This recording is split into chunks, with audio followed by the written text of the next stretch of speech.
Hey guys, tonight we're stepping into a medieval weaver's workshop, and I'm not going to sugarcoat this. You're going to hate every single second of it. Picture this. It's somewhere around 1350, maybe England, maybe Flanders, and you're huddled on a wooden bench in near total darkness. Your fingers are already cramping even though the sun hasn't risen yet. There's no gentle alarm clock here, no snooze button, no stumbling to the kitchen for that first blessed cup of coffee. Instead, there's a master weaver shouting your name, his breath visible in the frigid air, and the immediate expectation that you'll be threading a loom before you've even fully woken up. The workshop smells like unwashed wool with smoke, and honestly a little bit like despair. You probably won't survive this, and I mean that both literally and spiritually. So, before you get comfortable, take a moment to like the video and subscribe, but only if you genuinely enjoy what I do here. And hey, drop a comment telling me where you're watching from and what time it is there. I love seeing how this little community spans the globe, from someone in Tokyo having their morning coffee to someone in Ohio trying desperately to fall asleep. Now, dim the lights, maybe turn on a fan for that soft background hum, and let's ease into tonight's journey together. It's 4 in the morning. 4 in the morning. And no, that's not some occasionally early shift, that's every single day. The medieval workday for a weaver began when most of us would still be deep in REM sleep, dreaming about literally anything other than textile production. You're shaken awake in a cramped sleeping area above or beside the workshop itself, a space you share with anywhere from 3 to 7 other apprentices and journeymen. There's no privacy, no personal space, and definitely no such thing as a comfortable mattress. You've been sleeping on a straw pallet that's gone flat and lumpy, covered with a thin woolen blanket that's probably rougher than most of the cloth you'll weave today. It's February, let's say, because why make this easy on ourselves? And the temperature inside this medieval building is maybe a few degrees warmer than outside, which means it's hovering somewhere around freezing. Your first task, even before you approach the loom, is to get some feeling back into your hands. This is not a metaphorical challenge. Your fingers are genuinely numb, stiff, unresponsive. Medieval workshops didn't have central heating, obviously, and while there's usually a small fire somewhere in the space, it's primarily for specific textile processes, not your comfort. Some workshops forbade heating fires entirely during certain hours because of the fire risk. Looms, finished cloth, raw materials, all highly flammable, all packed into wooden buildings with thatched roofs. So you're doing this thing where you're blowing on your hands, rubbing them together, maybe tucking them into your armpits for 30 seconds of pathetic warmth, all while the master weaver is already barking instructions about which piece needs to be finished by midday. Historians still argue whether medieval workers actually maintained these brutal hours year-round or if there was some seasonal variation, but the guild records that survive suggest that for AM starts were standard for most of the year. The logic was simple and merciless.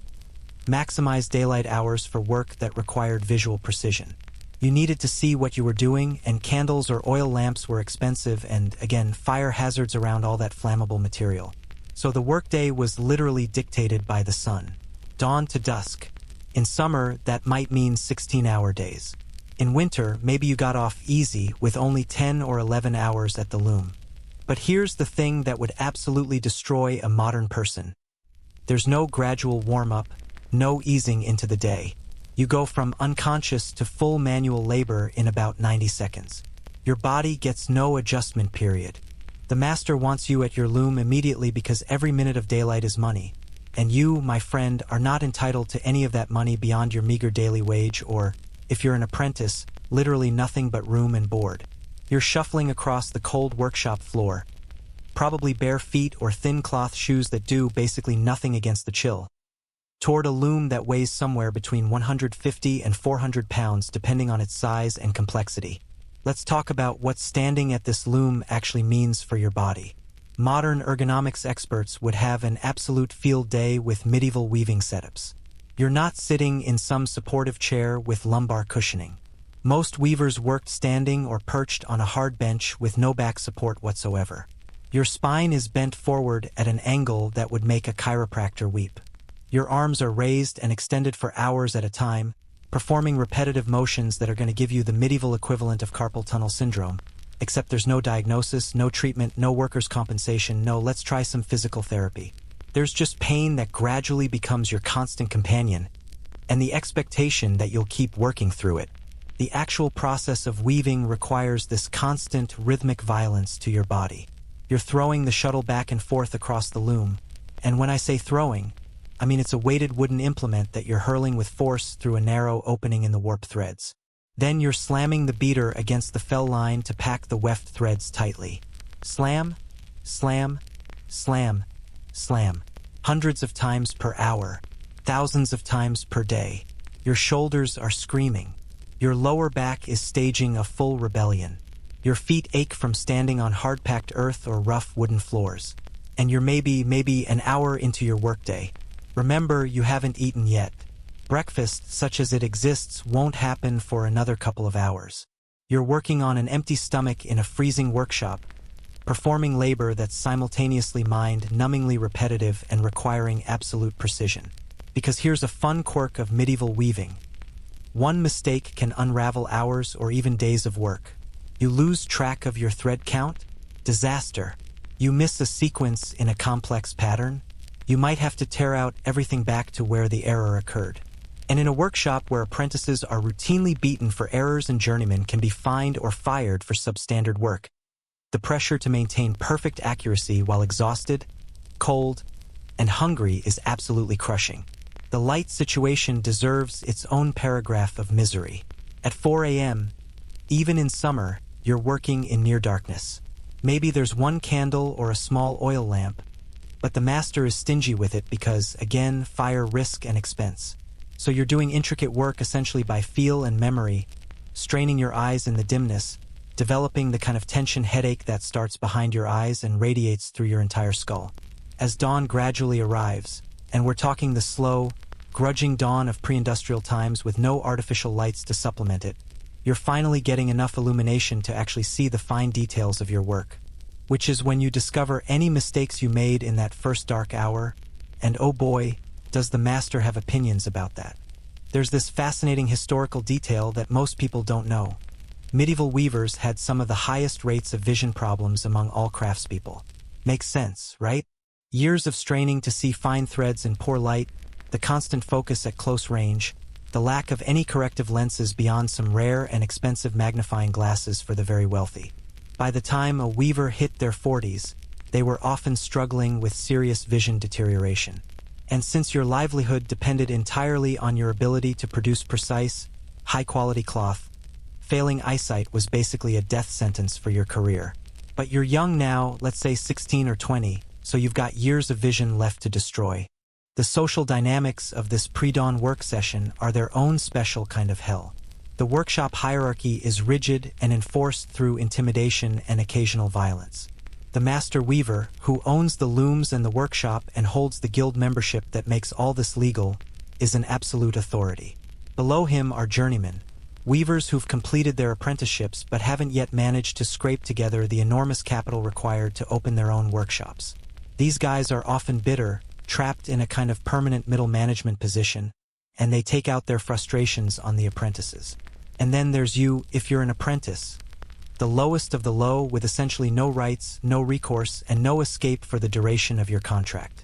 At 4:30 a.m., when you fumble a simple threading operation because your fingers are still half frozen and you haven't fully woken up, the journeyman supervising you doesn't gently correct the error. He smacks you upside the head.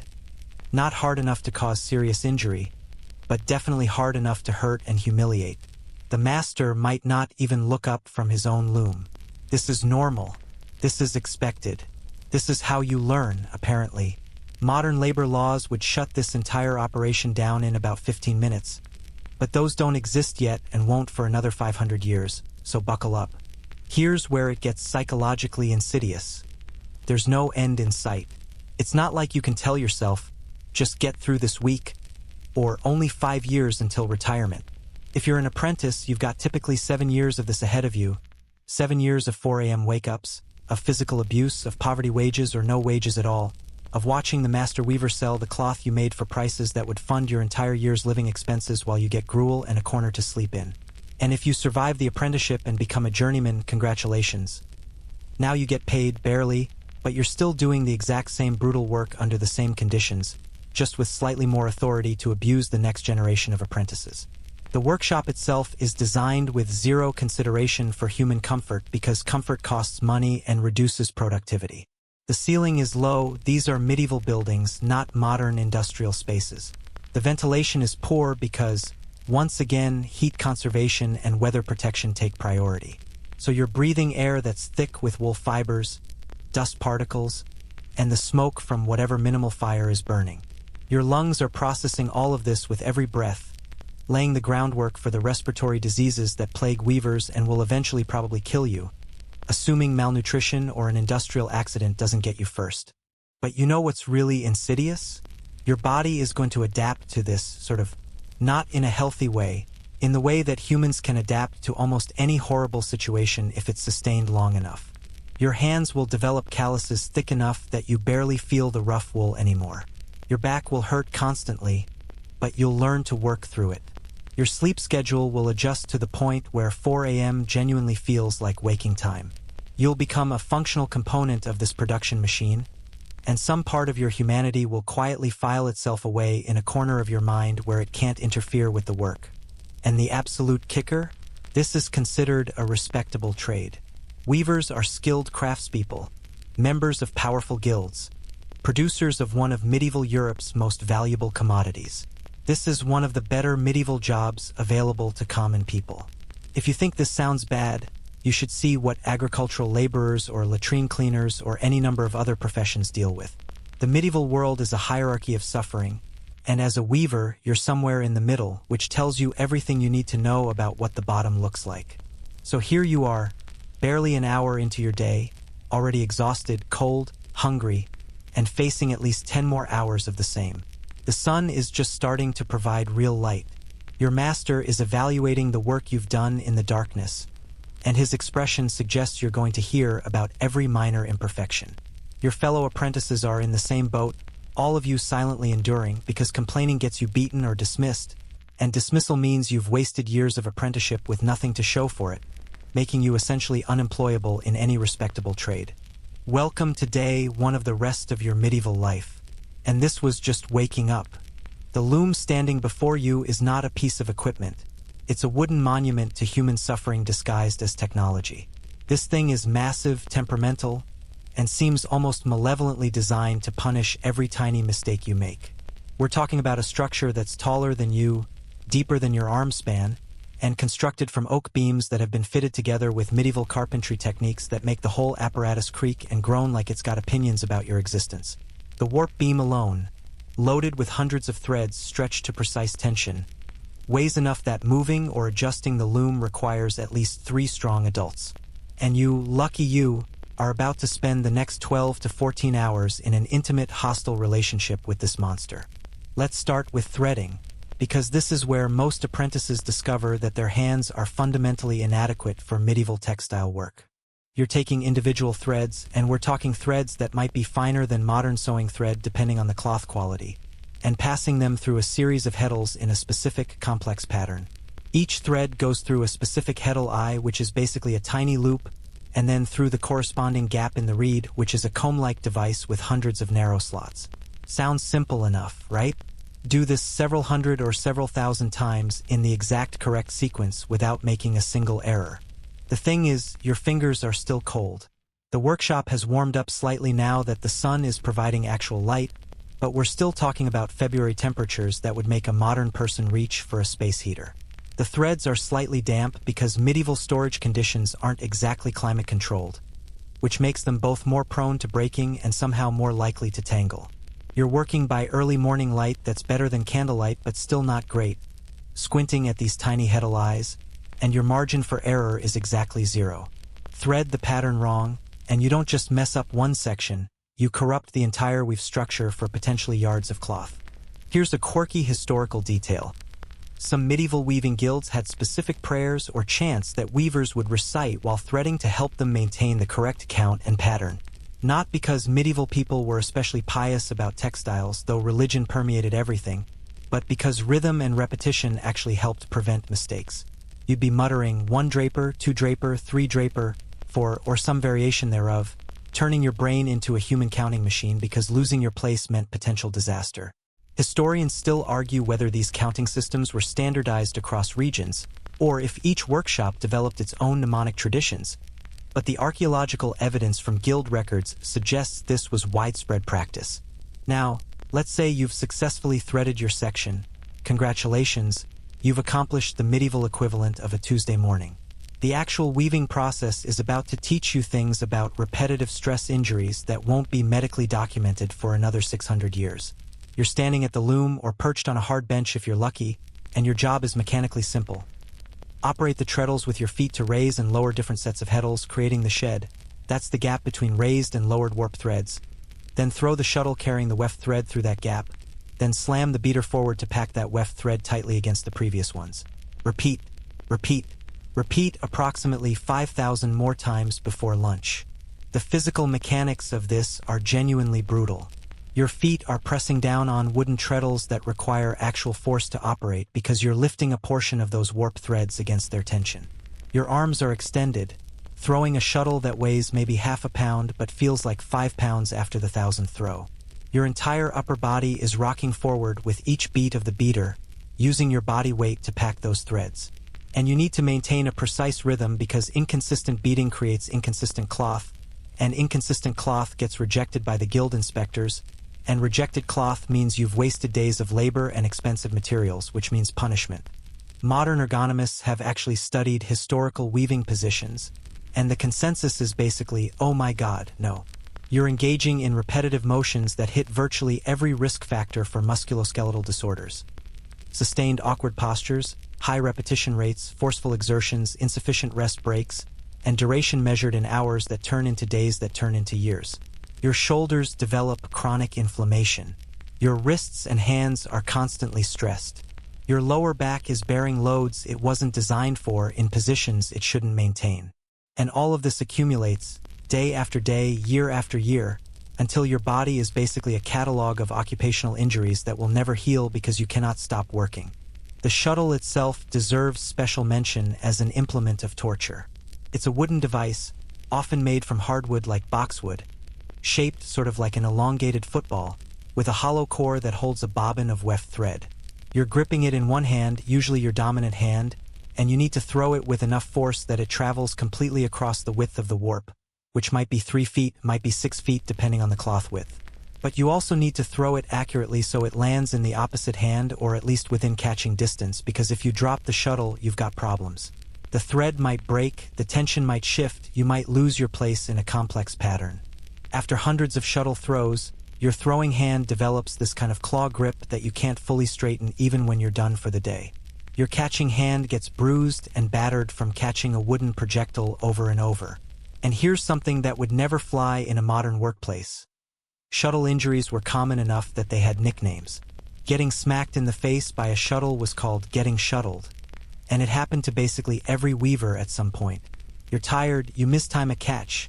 This hard wooden object smacks you in the jaw or nose or eye socket. Blood everywhere, possible broken nose, definitely a black eye, and exactly zero sympathy from anyone because that's just part of the job. Let's talk about what happens when you make a mistake, because you will make mistakes. Let's say you're weaving a complex twill pattern. Nothing fancy by master weaver standards, just a basic diagonal rib pattern that requires you to change your treadle sequence every few picks. You're on hour 8 of your workday. You're exhausted, hungry because lunch was bread and thin soup 3 hours ago, and your concentration lapses for just a moment. You press the wrong treadle. You throw the shuttle through the wrong shed. And just like that, you've broken the pattern. In a modern context, you might think, okay, that's annoying but fixable. In a medieval weaving workshop, this is a catastrophe that's about to get you beaten and possibly docked 3 days' wages. Because you can't just pull out one weft thread and redo it. The threads are beaten so tightly together that extracting one means disturbing dozens of others. You might have to pick apart 6 inches or a foot of completed weaving, which represents hours of work. And if the master weaver decides the entire section is compromised, you're tearing out everything back to the last major checkpoint, which could be days of labor. The economic reality of these mistakes is crushing in a way that modern workers can't quite comprehend. In our world, if you mess up at work, maybe you redo the task, maybe you get a talking to from your supervisor. You still get paid for your time. In a medieval workshop, materials are expensive: wool, linen, silk, dyes. All of it represents significant capital investment. Your labor is cheap. You are cheap. If you destroy materials through incompetence, that cost is coming out of your compensation, or you're being physically punished, or both. Apprentices, who aren't being paid anyway, are just beaten. Journeymen might lose a week's wages for a significant error. The system is designed to make you absolutely terrified of mistakes. Here's where the psychology gets really dark. This fear makes you better at the job. Terror is an excellent motivator for maintaining focus. When you know that a moment's inattention could result in a beating or financial ruin, your brain learns to maintain vigilance even through exhaustion, hunger, and pain. It's not a healthy adaptation, it's basically training yourself into a constant state of low-level stress. But from the master weaver's perspective, it works. You produce consistent, high-quality cloth because the alternative is unthinkable. The loom also has approximately 17 million ways to injure you beyond the obvious repetitive stress issues. The warp threads are under tremendous tension. We're talking potentially hundreds of pounds of force stretched across the beam. If a thread breaks, it can snap back and lash your face or hands like a whip. If multiple threads break simultaneously, which can happen if there's a flaw in the yarn or if someone bumped the loom, you've got a whole cascade of snapping threads that can actually draw blood. And repairing broken warp threads mid-weave is one of those fiddly, time-consuming tasks that requires you to reach into the body of the loom, navigating around all those taut threads, trying to tie off and rethread without disturbing the surrounding threads. One wrong move and you've got a finger caught between the beater and the fell line when someone else operates the loom, and medieval medicine's approach to crushed fingers is, hope it doesn't get infected. The noise level is another thing that would violate modern workplace safety standards.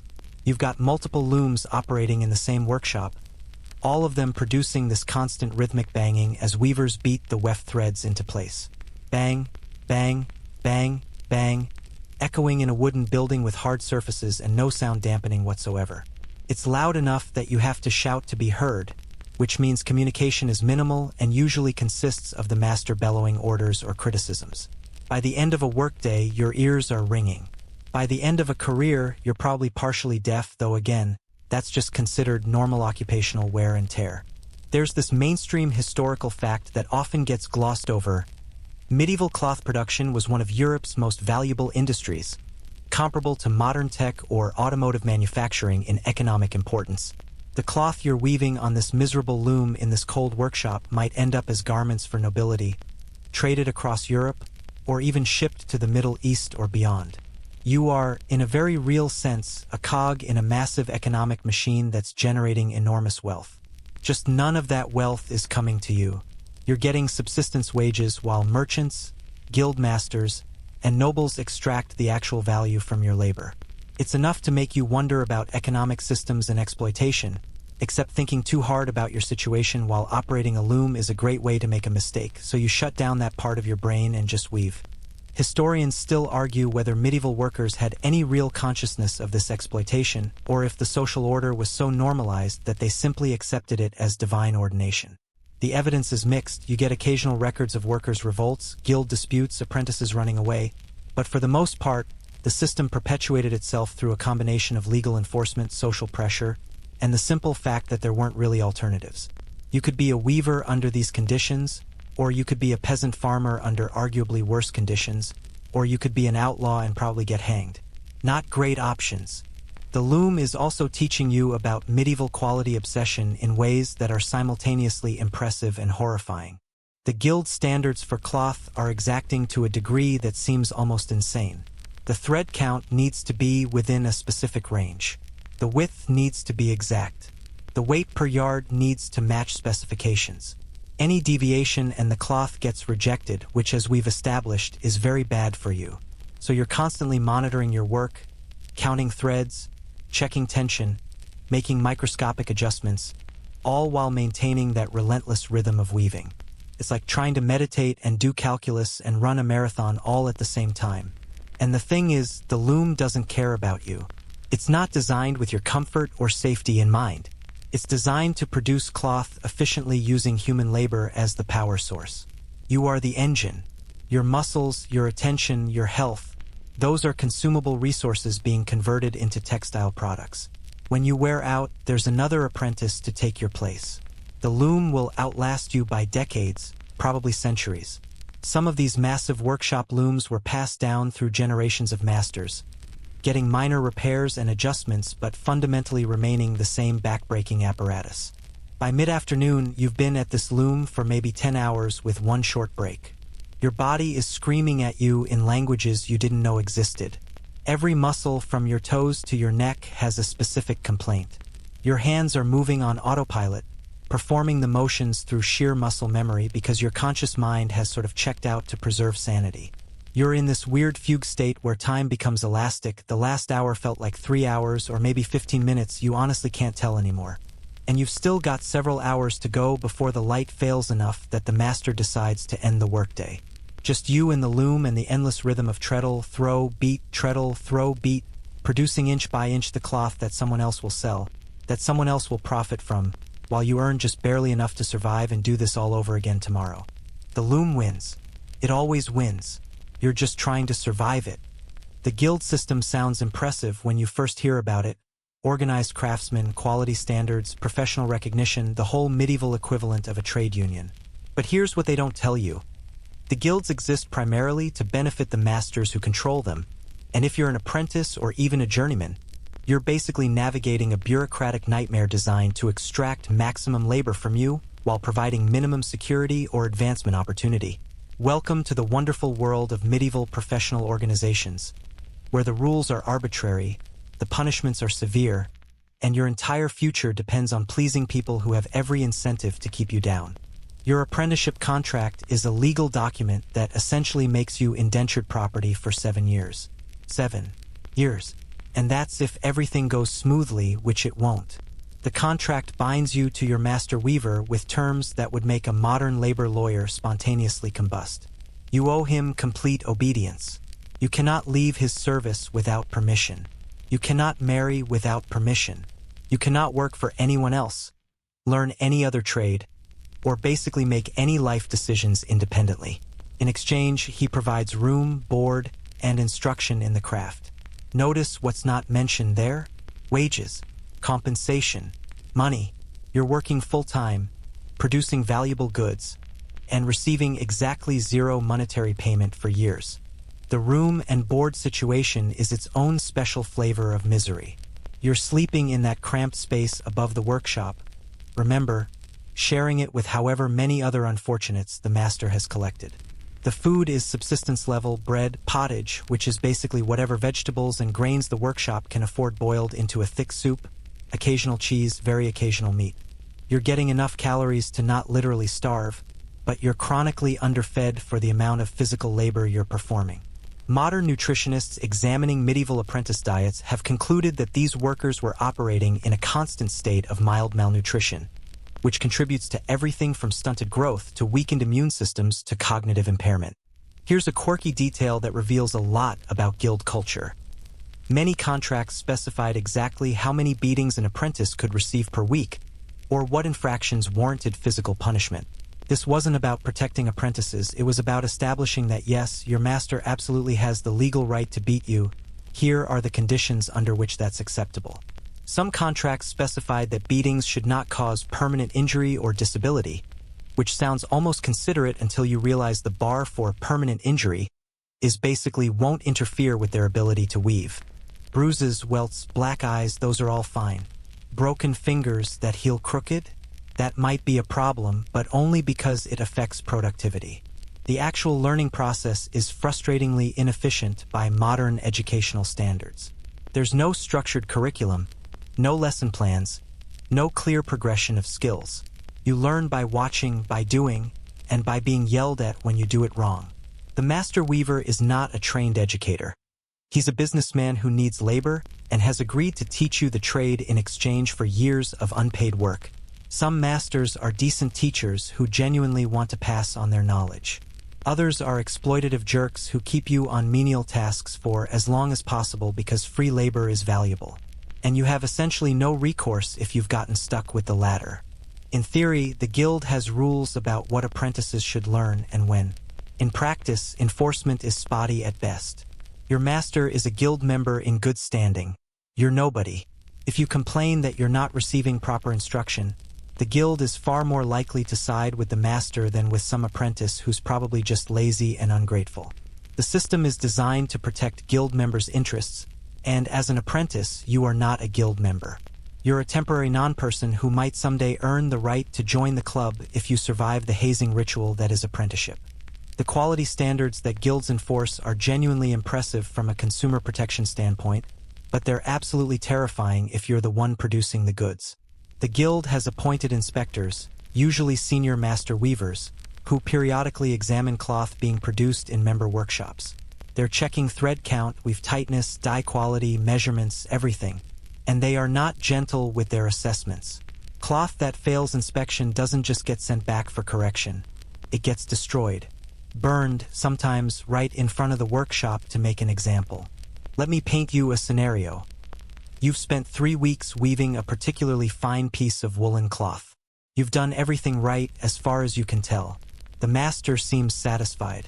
Then the guild inspector shows up for his quarterly review. He examines your piece with a critical eye that suggests he's personally offended by its existence. He finds a section where the thread count is slightly irregular. We're talking a variance that's barely visible to the human eye. And just like that, your 3 weeks of labor goes into the fire.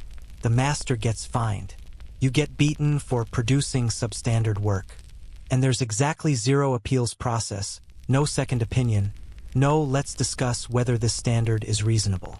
Historians still argue whether these draconian quality standards genuinely served consumer protection or if they were primarily about limiting production to keep prices high.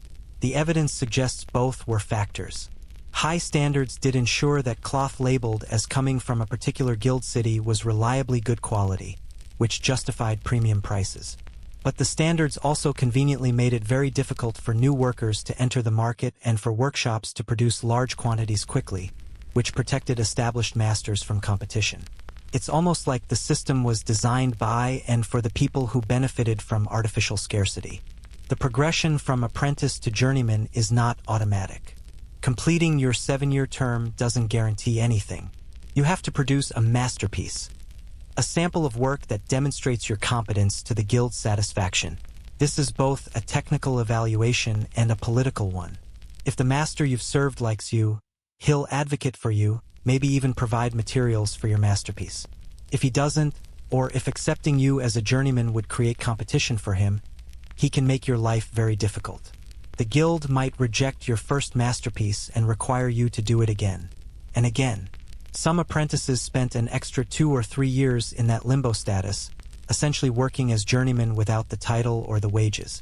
Even when you finally achieve journeyman status, congratulations, you've unlocked a whole new tier of exploitation. Now you get paid, which is genuinely an improvement, but the wages are carefully calibrated to keep you dependent. A journeyman weaver in 14th century England might earn around 4 to 6 pence per day, which sounds like nothing because it basically is nothing. A decent loaf of bread costs a penny. Basic room and board runs you 3 to 4 pence daily.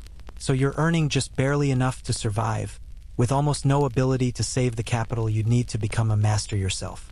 The math on becoming a master is deliberately impossible for most journeymen. You need to buy or build looms, which are expensive. You need to secure workshop space. You need to purchase raw materials to begin production. You need to pay the guild's admission fees, which are substantial.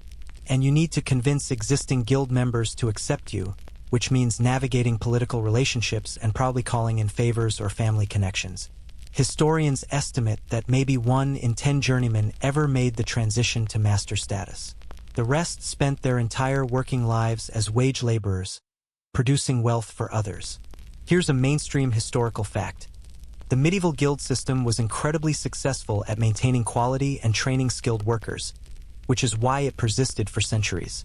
But here's the darker corollary.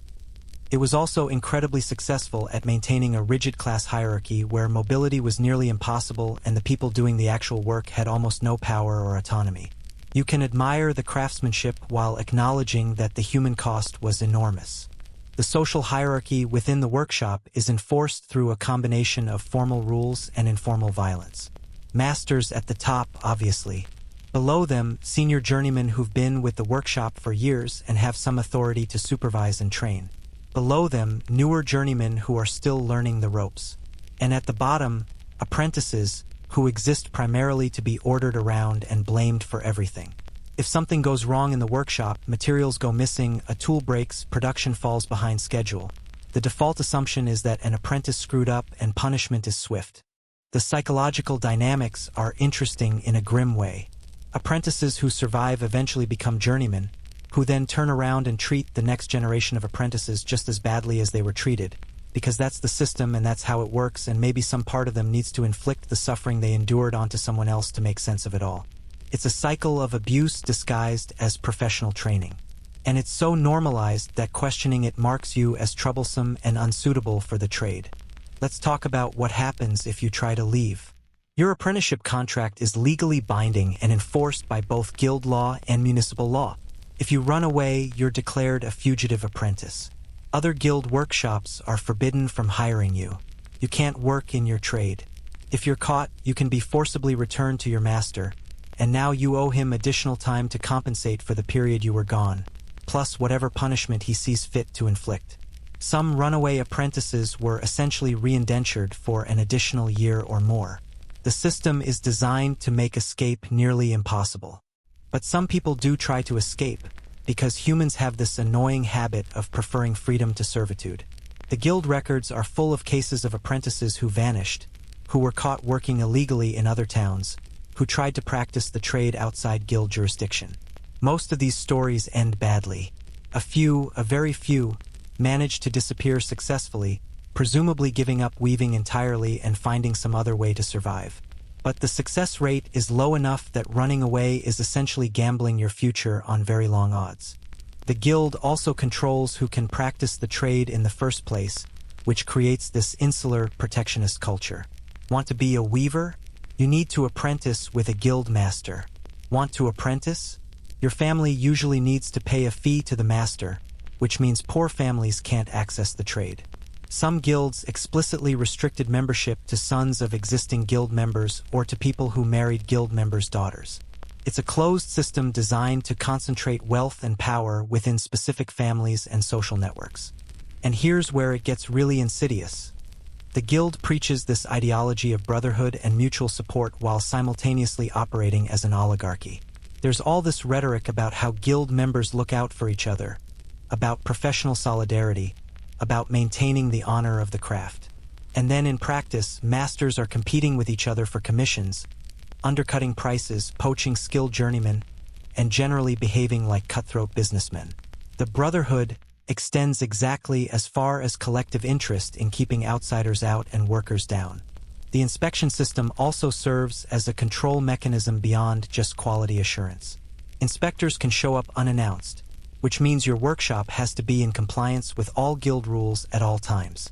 They check that you're not using unauthorized techniques, not employing non-guild workers, not producing cloth outside your licensed specialization. Some guilds had different licenses for different types of weaving, woolens versus worsteds, plain weave versus complex patterns, and stepping outside your lane could get you fined or expelled. It's like having a surprise audit that could happen any day, forever.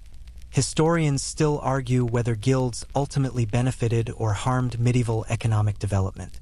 On one hand, they maintained high standards and facilitated knowledge transfer. On the other hand, they stifled innovation, restricted competition, and kept prices artificially high. But from your perspective as an apprentice or journeyman, the theoretical economic debates don't matter much. You're just trying to survive the system long enough to maybe, possibly, someday have a tiny bit of autonomy. The worst part might be how the system makes you complicit in your own exploitation. You endure the terrible conditions because you've been promised that if you just stick it out, if you just follow the rules, if you just don't complain, eventually you'll be on the other side of this hierarchy. You'll be the master with apprentices. You'll extract value from their labor the way value is being extracted from yours. It's the medieval version of pay your dues, except the dues are 7 years of unpaid labor, physical abuse, malnutrition, and having exactly zero control over your own life. And the thing is, some people do make it through. Some apprentices become journeymen, become masters, open their own workshops, join the guild as full members, and reproduce the entire system with a new generation of exploited workers. Which means the system works from its own perspective. It perpetuates itself. It produces skilled craftspeople and high-quality goods and substantial wealth for the people at the top. It just grinds up most of the people at the bottom in the process. But hey, that's somebody else's problem, right? You've just got to focus on not getting beaten today, producing acceptable work, and making it through the next 6 years and 11 months of your contract. The guild system, professional organization or elaborate pyramid scheme, why not both? Before wool becomes the cloth you're weaving, it has to go through a processing nightmare that would make modern textile workers quit on day one. And guess what? As an apprentice or junior journeyman, you're going to be intimately involved in every disgusting, exhausting, lung-damaging stage of this process. The actual weaving, that part you've been suffering through at the loom, that's almost the pleasant part. First, you've got to transform raw fleece from a sheep into usable yarn. And this journey involves more bodily fluids, toxic chemicals, and backbreaking labor than you ever wanted to experience. Let's start with the wool as it arrives at the workshop, fresh from the sheep. And when I say fresh, I mean it's still greasy with lanolin, probably has bits of vegetation stuck in it, almost certainly has sheep dung matted into sections, and possesses a smell that can only be described as aggressively biological. Lanolin is the natural oil that sheep produce to waterproof their fleece, and while it has some beneficial properties that modern cosmetics companies love, in its raw state on unwashed wool, it's a sticky, yellowish grease that gets all over your hands and doesn't wash off easily. You're going to be intimate with this smell. It's going to permeate your clothes, your hair, your skin. You will smell like sheep for the duration of your apprenticeship. The first stage is sorting and grading the fleece, which means you're literally pulling apart a recently shorn sheep's entire coat and evaluating the quality of different sections. Wool from the sheep's back and sides, the prime fleece, is finest and most valuable. Wool from the legs and belly is coarser and gets used for cheaper cloth. Wool from around the sheep's rear end is pretty much the worst and often gets discarded or used for the lowest grade products. Guess which sections you, as an apprentice, are primarily handling? That's right, you're elbow deep in but wool, picking out the actual feces while more senior workers handle the good stuff. This sorting process takes hours and hours of hand work. You're sitting on a hard bench in the workshop, usually in a section away from the looms to keep the loose fibers from contaminating active weaving, pulling fleece apart, making piles of different grades, and occasionally discovering fun surprises like dead insects or unexplained sticky patches. Your hands are getting coated in lanolin, which sounds moisturizing but actually just makes your skin feel simultaneously greasy and dried out. And the dust, oh the dust. Tiny fiber particles are floating in the air with every movement, getting into your nose, your throat, your lungs. Here's where it gets really fun, washing the wool. Now, you might think this means getting the wool clean, which is technically true, but the medieval approach to wool washing is an adventure in pre-industrial chemistry. Some workshops used actual water and soap-like substances made from plant ashes. Others used urine. Yes, urine. Specifically, stale urine that's been allowed to sit and ferment because the ammonia content increases as urea breaks down, and ammonia is actually pretty effective at breaking down grease and cleaning fibers. Human urine was collected. Sometimes workshops had collection barrels where workers were expected to contribute, and aged until it reached peak cleaning potency. So picture this, you're dunking pounds of greasy wool into vats of fermented piss, agitating it by hand, squeezing it out, maybe rinsing it in actual water if you're lucky, and then repeating the process until the wool is reasonably clean. The smell is indescribable. It's not just urine smell. It's urine smell mixed with wet sheep smell mixed with lanolin and whatever else was in that fleece. This process happens in poorly ventilated workshops or sometimes in outdoor areas if weather permits. And you're breathing these fumes for hours. Modern occupational health specialists examining medieval textile processes basically conclude that, yeah, this would absolutely destroy your respiratory system over time. Historians still argue whether urine-based wool washing was more common than water-based methods, with evidence suggesting regional variation and class differences. Finer cloths might get more gentle treatment while cheaper wool got the piss bath. But the archaeological evidence from urban areas with significant textile production shows massive quantities of urine being collected and transported, suggesting this was definitely a major method. The city of Florence, for example, had such demand for urine from its textile industry that public urination was actually encouraged in certain areas. After washing comes carding, which is the process of aligning all those cleaned wool fibers so they can be spun into yarn. You're using hand cards, basically wooden paddles with hundreds of tiny wire hooks embedded in leather or cloth. You place a small amount of wool on one card, then drag the other card across it repeatedly, pulling the fibers straight and removing any remaining debris. It's like brushing hair, except the hair is greasy wool, the brush is two brushes working against each other, and you have to do this for 12 hours a day. The repetitive motion of carding is its own special kind of torture. Your shoulders are moving in the same arc hundreds of times per hour. Your wrists are flexing and twisting constantly. Your hands are gripping these wooden handles tight enough to maintain control, but not so tight that you cramp up. And finding that balance is basically impossible, so you're cramping up anyway. After a few hours, your entire upper body is one unified field of aching muscle. After a few months, you've developed the kind of chronic pain that never really goes away. After a few years, your joints are probably showing early signs of arthritis, though medieval medicine doesn't have that term. They just know that old textile workers can barely move their arms. The fiber dust during carding is even worse than during sorting because you're actively breaking up any clumps and creating airborne particles. You're breathing in wool fibers with every breath. Modern studies of textile workers in traditional industries, places where mechanization hasn't fully taken over, show incredibly high rates of respiratory disease, including bisonosis, which is basically your lungs getting progressively more inflamed and less functional due to fiber exposure. Medieval workers didn't know the medical terminology, but they definitely knew that veteran textile workers developed this chronic cough, this breathlessness, this eventual inability to take a full breath. It was just considered part of the trade. Here's a quirky detail. Some medieval workshops had singing or chanting during carding work, partly to maintain rhythm and partly to keep morale up during this mind-numbing task. The songs were often bawdy or irreverent, because when you're spending all day preparing sheep hair in a room that smells like fermented urine, you need something to maintain your sanity. The masters usually tolerated this as long as the work got done, though apprentices who sang too loudly or too crudely might get smacked for it. Once the wool is carded, it needs to be spun into yarn, and while spinning is often romanticized in medieval imagery, the noble shepherdess at her spinning wheel, very pastoral, very wholesome, the reality is that it's another form of repetitive motion torture. Early in our period, most spinning was done with drop spindles, which meant you're standing there, drafting fibers with one hand while twisting and dropping this weighted stick with the other hand, over and over and over. Later, spinning wheels became more common, which improved efficiency but also meant you could damage your body faster. The skill required for good spinning is actually pretty impressive. You need to maintain consistent tension, create consistent thickness, and keep the twist rate appropriate for the intended use of the yarn. Too loose and the yarn is weak. Too tight and it's brittle.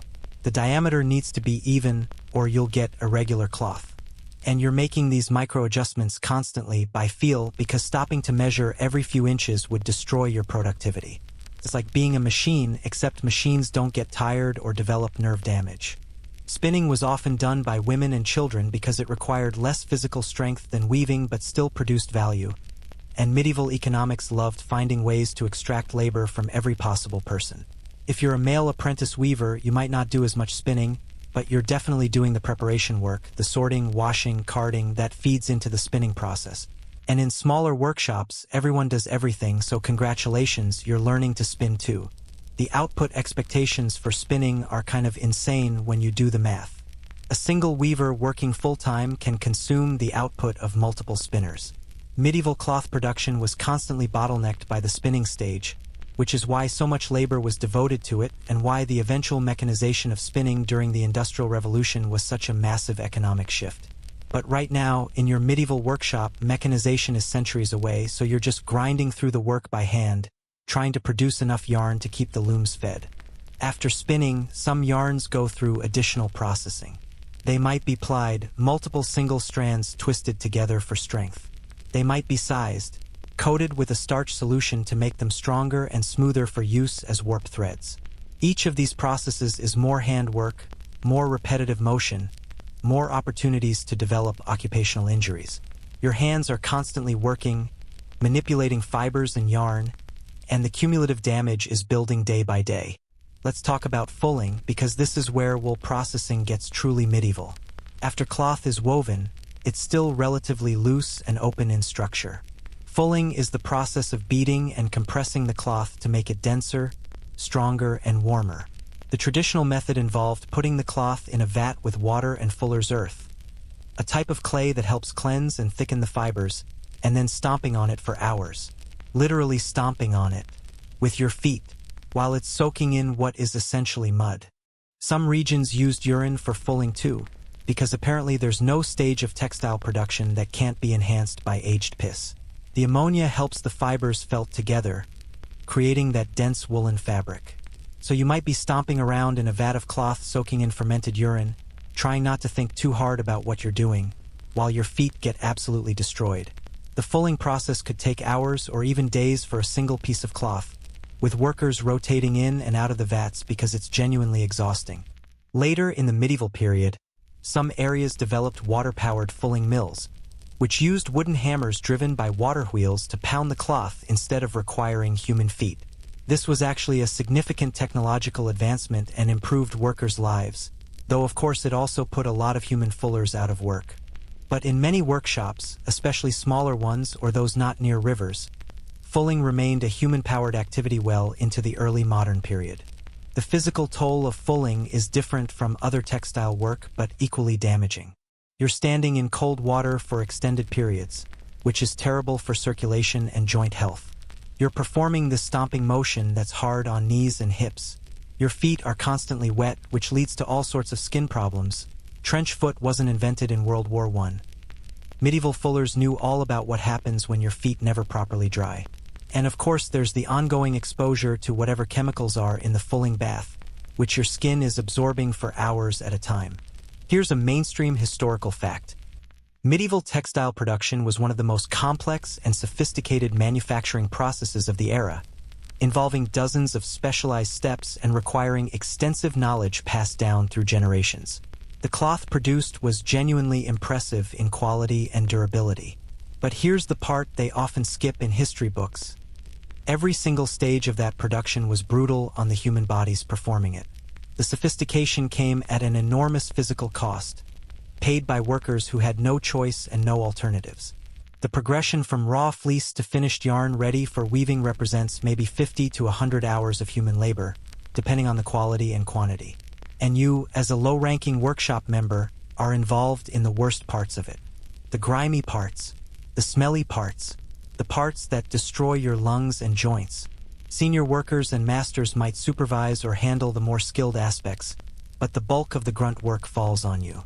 And the thing is, you can't even take pride in this work the way you might in weaving, where you can see a pattern emerge and know you created that. Preparing wool is just endless, thankless processing. You're never done, because there's always more fleece arriving, always more yarn needed. It's like being on a treadmill that never stops, and the only reward for finishing one batch is getting to start the next batch. Your hands, by the end of each day of wool processing, are raw and painful. The lanolin might theoretically be moisturizing, but combined with the constant friction and the chemicals and the wet-dry cycles, your skin is actually cracked and bleeding. Medieval workshops didn't have hand lotion or protective gloves. You wrapped your hands in rags if they got really bad, but mostly you just developed calluses thick enough that you stopped feeling the worst of it. Remember that romantic image of medieval craftsmanship, of artisans lovingly creating beautiful objects? This is the reality behind it. Hours of manual labor in terrible conditions, processing materials that smell awful and damage your health, all so that eventually someone can weave cloth that someone else will profit from. The romance is a lie told by people who never had to card wool for 12 hours in a room that smells like sheep urine. And you're only partway through the production process. The wool processing feeds into weaving, which you're already suffering through, and after weaving comes dyeing and finishing, which we'll get to.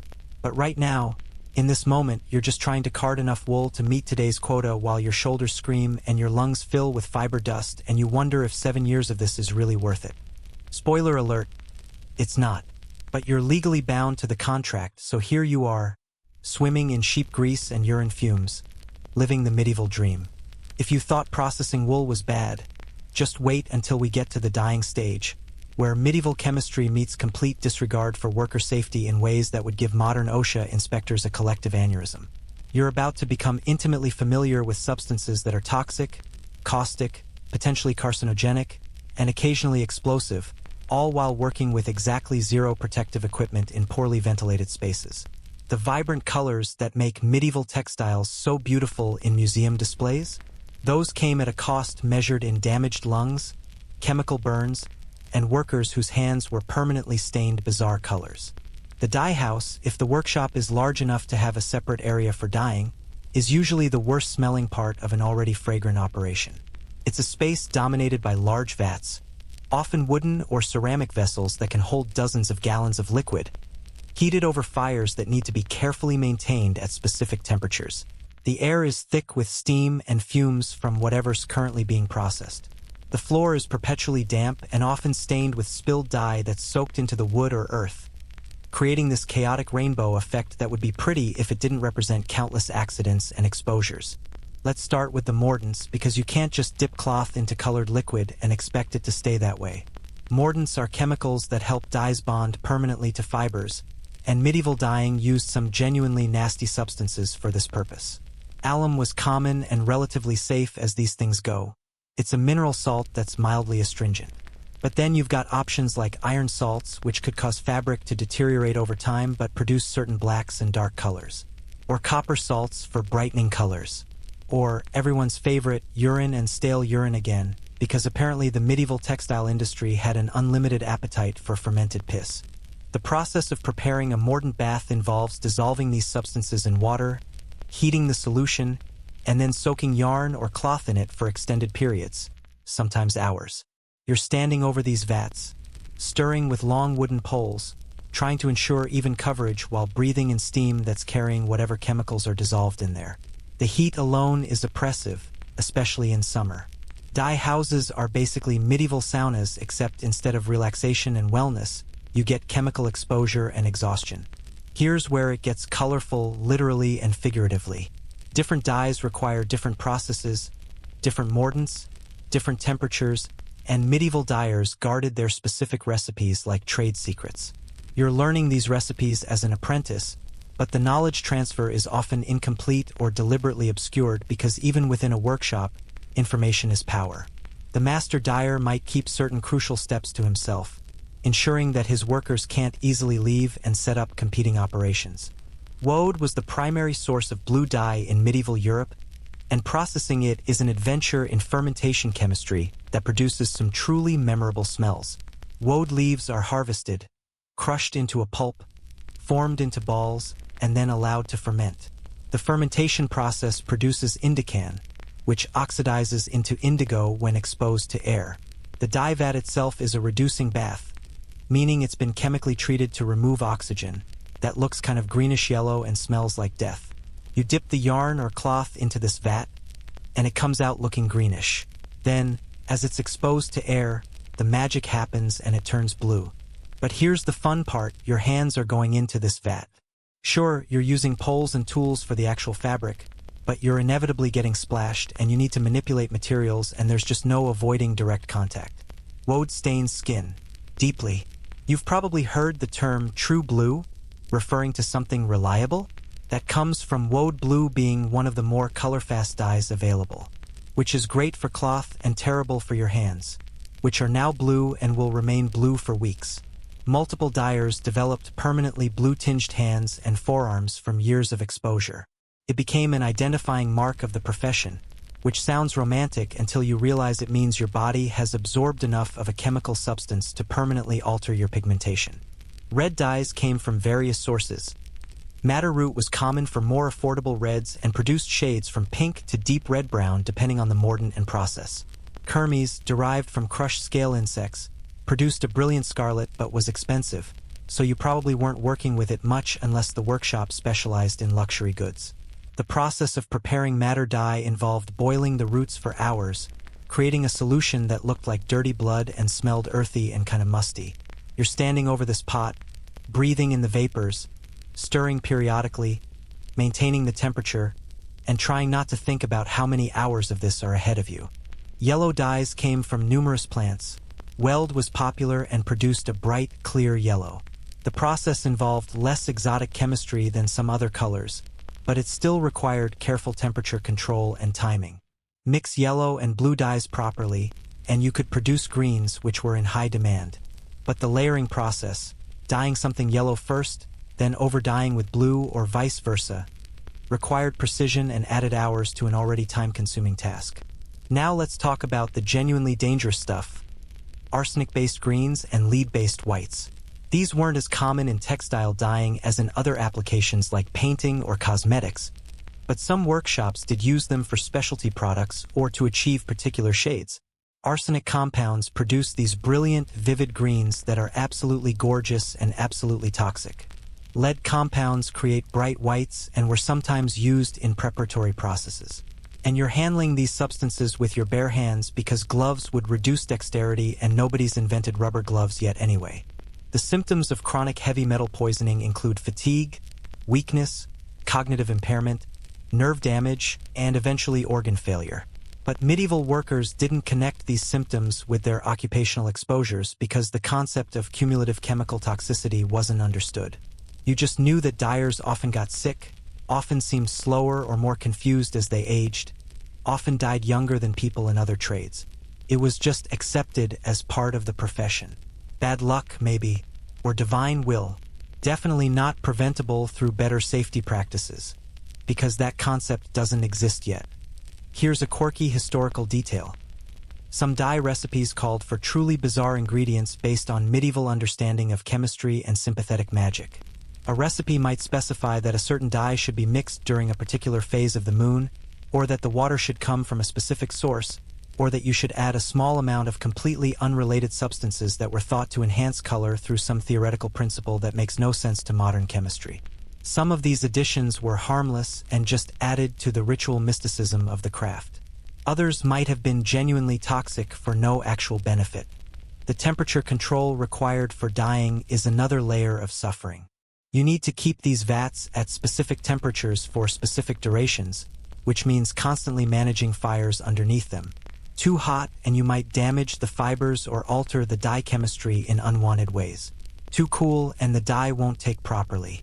So you're adding fuel, adjusting the size of the fire, moving pots on and off heat sources, all while dealing with open flames in a building full of flammable materials. Burns are common. Splashes of hot dye liquid, accidental contact with pots or fires, steam burns from leaning over vats. The actual dyeing process involves submerging yarn or cloth completely in the dye bath, ensuring even saturation, and then carefully extracting it without creating uneven spots or drips. For yarn, this might mean keeping it suspended in a skein that allows liquid to circulate freely. For cloth, you're manipulating these long, heavy pieces through liquid, trying to maintain even tension and coverage. Everything is dripping, everything is hot, everything is heavy. Your arms are extended over vats for extended periods, your back is bent, your face is directly over steam and fumes. Historians still argue whether medieval dyers had any understanding of the chemical principles underlying their work or if it was purely empirical knowledge. Do X and Y produces Z color without knowing why. The evidence suggests mostly the latter, with recipes passed down and modified through trial and error over generations. This means that innovations were slow, but it also means that successful techniques were jealously guarded because they represented competitive advantages in the marketplace. After dyeing, materials need to be rinsed to remove excess dye and any remaining mordant or processing chemicals. This involves more vats, more water, more manual manipulation of heavy, wet materials. The rinse water often got dumped into rivers or streets, depending on the workshop's location, creating environmental pollution that medieval cities had no regulations against. The beautiful rivers running through textile production centers were often tinted various colors from dye runoff. Charming in a historical sense, ecological disaster in reality. Then comes drying, which seems like it should be the easy part until you realize you're hanging dozens of pounds of wet cloth or yarn in a space that needs to accommodate it all while allowing air circulation. In good weather, this might happen outdoors. In bad weather, it's happening inside the workshop, adding even more moisture to already humid air and creating perfect conditions for mold growth. Wet textiles are heavy and awkward to handle. You're lifting them, hanging them, repositioning them as they dry, and probably getting dripped on constantly. The color variations from batch to batch are a constant source of stress. Even following the same recipe precisely, natural dyes produce variations based on the specific batch of plant material, water chemistry, temperature fluctuations, and about 17 other variables. So you're supposed to produce consistent colors for customers who expect their cloth to match previous orders, but you're working with materials and processes that inherently produce variation. When colors don't match, the master gets complaints, which means you get blamed, which means punishment. Your sense of smell is basically destroyed within the first year of working in dye operations. You're exposed to so many strong, often unpleasant odors that your olfactory system just gives up. Veteran dyers often can't smell much of anything anymore, their noses chemically deadened by years of exposure. This is probably a mercy given what they're smelling, but it's also another way the trade damages your body in ways you can't recover from. The staining isn't limited to your hands. Your clothes are splattered with dyes that will never wash out. Your face often has spots from splashes or rubbing your face with contaminated hands. Your hair might have odd tints from steam and fumes. You become a walking advertisement for the dye house, your body permanently marked by your profession. Some workers took pride in this as a badge of their craft. Others were just resigned to looking like they'd been in a fight with a rainbow and lost. There's also the economic frustration that while you're handling these valuable dyes and producing colorful cloth that commands premium prices, you're still earning poverty wages. A single pot of high-quality dye might be worth more than you'll earn in a month. The finished dyed cloth will sell for multiples of your annual income. But you're the one breathing the fumes, developing the chemical sensitivities, building up toxic exposures in your body. The profit goes elsewhere. Always. The hierarchy in dye operations mirrors the general workshop structure. Masters who know the full recipes and control the business, journeymen who handle most of the actual work, and apprentices who do the grunt work of maintaining fires, hauling water, cleaning vats, and generally suffering. As an apprentice, you're getting the worst exposures because you're doing the dirtiest tasks. Scrubbing out a vat that previously held some noxious dye mixture means you're in there with rags and brushes, directly contacting residues and breathing concentrated fumes from the enclosed space. Medieval safety measures for dye work consisted of essentially nothing. You learned through experience not to breathe directly over certain vats. You knew that certain mixtures would burn your skin on contact, so you tried to avoid that. But there was no systematic approach to minimizing exposure, no understanding that cumulative low-level exposure could be as dangerous as acute high-level exposure, no protective equipment beyond maybe wrapping your hands in rags if they got really bad. And yet, the colors produced were genuinely impressive. Medieval dyed textiles that survive in museum collections still show remarkable color quality centuries later. The knowledge and skill required to produce consistent, beautiful colors using natural dyes and pre-industrial techniques was substantial. You can respect the craftsmanship while acknowledging that achieving it required workers to sacrifice their health in ways they didn't fully understand and couldn't avoid even if they did. So here you are in the dye house, hands stained blue or red or yellow or some combination thereof, breathing in fumes that are slowly destroying your lungs, handling chemicals that are accumulating in your tissues, producing beautiful colors for cloth you'll never be able to afford, all while earning just enough to keep you alive to do it again tomorrow. The medieval palette, brought to you by worker exploitation and chemical exposure. Wear it with pride if you can afford it. Let's talk about money, or more accurately, the complete absence of money in your life as a medieval weaver. You're producing one of the most valuable commodities in the medieval economy, working brutal hours in dangerous conditions, developing specialized skills over years of training, and your compensation is, well, it's almost insulting when you actually break down the numbers. The economics of medieval textile production is a masterclass in how to extract maximum value from human labor while providing minimum compensation, and you're on the wrong side of that equation. As an apprentice, your wages are literally zero. Not low, zero. You signed a contract that binds you for 7 years in exchange for room, board, and training. The room is a corner of a cramped space shared with other workers. The board is subsistence-level food that keeps you functional but chronically undernourished. The training is haphazard and often withheld as a control mechanism. So you're working full-time producing valuable goods and receiving exactly no monetary compensation. Your master is selling the cloth you helped produce and pocketing all the profit while you get gruel and a straw mattress. It's a fantastic deal for him. Let's do some medieval math to really drive home how bad this is. A skilled weaver working full-time can produce maybe 3 to 5 yards of quality woolen cloth per week, depending on the complexity of the weave and the width of the fabric. That cloth, when sold, might fetch anywhere from 6 pence to 2 shillings per yard for standard quality, more for luxury goods. So conservatively, you're producing goods worth at least 18 to 30 pence per week, potentially much more. Your master is feeding you on maybe 3 to 4 pence per week worth of basic food. The gap between the value you're producing and the compensation you're receiving is absolutely enormous. Even when you graduate to journeyman status and start receiving actual wages, the numbers are deliberately calibrated to keep you trapped. A journeyman weaver in 14th century England might earn 4 to 6 pence per day when work was available. Sounds like something until you calculate what that buys. A loaf of bread costs about a penny. Basic accommodation runs you 2 to 3 pence daily if you're not living in the workshop. A simple meal at a tavern is a penny or two. Some cheap ale costs a halfpenny.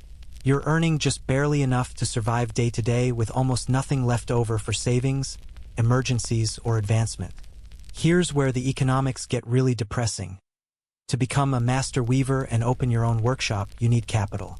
A lot of capital. A good loom costs anywhere from 5 to 20 shillings depending on size and quality.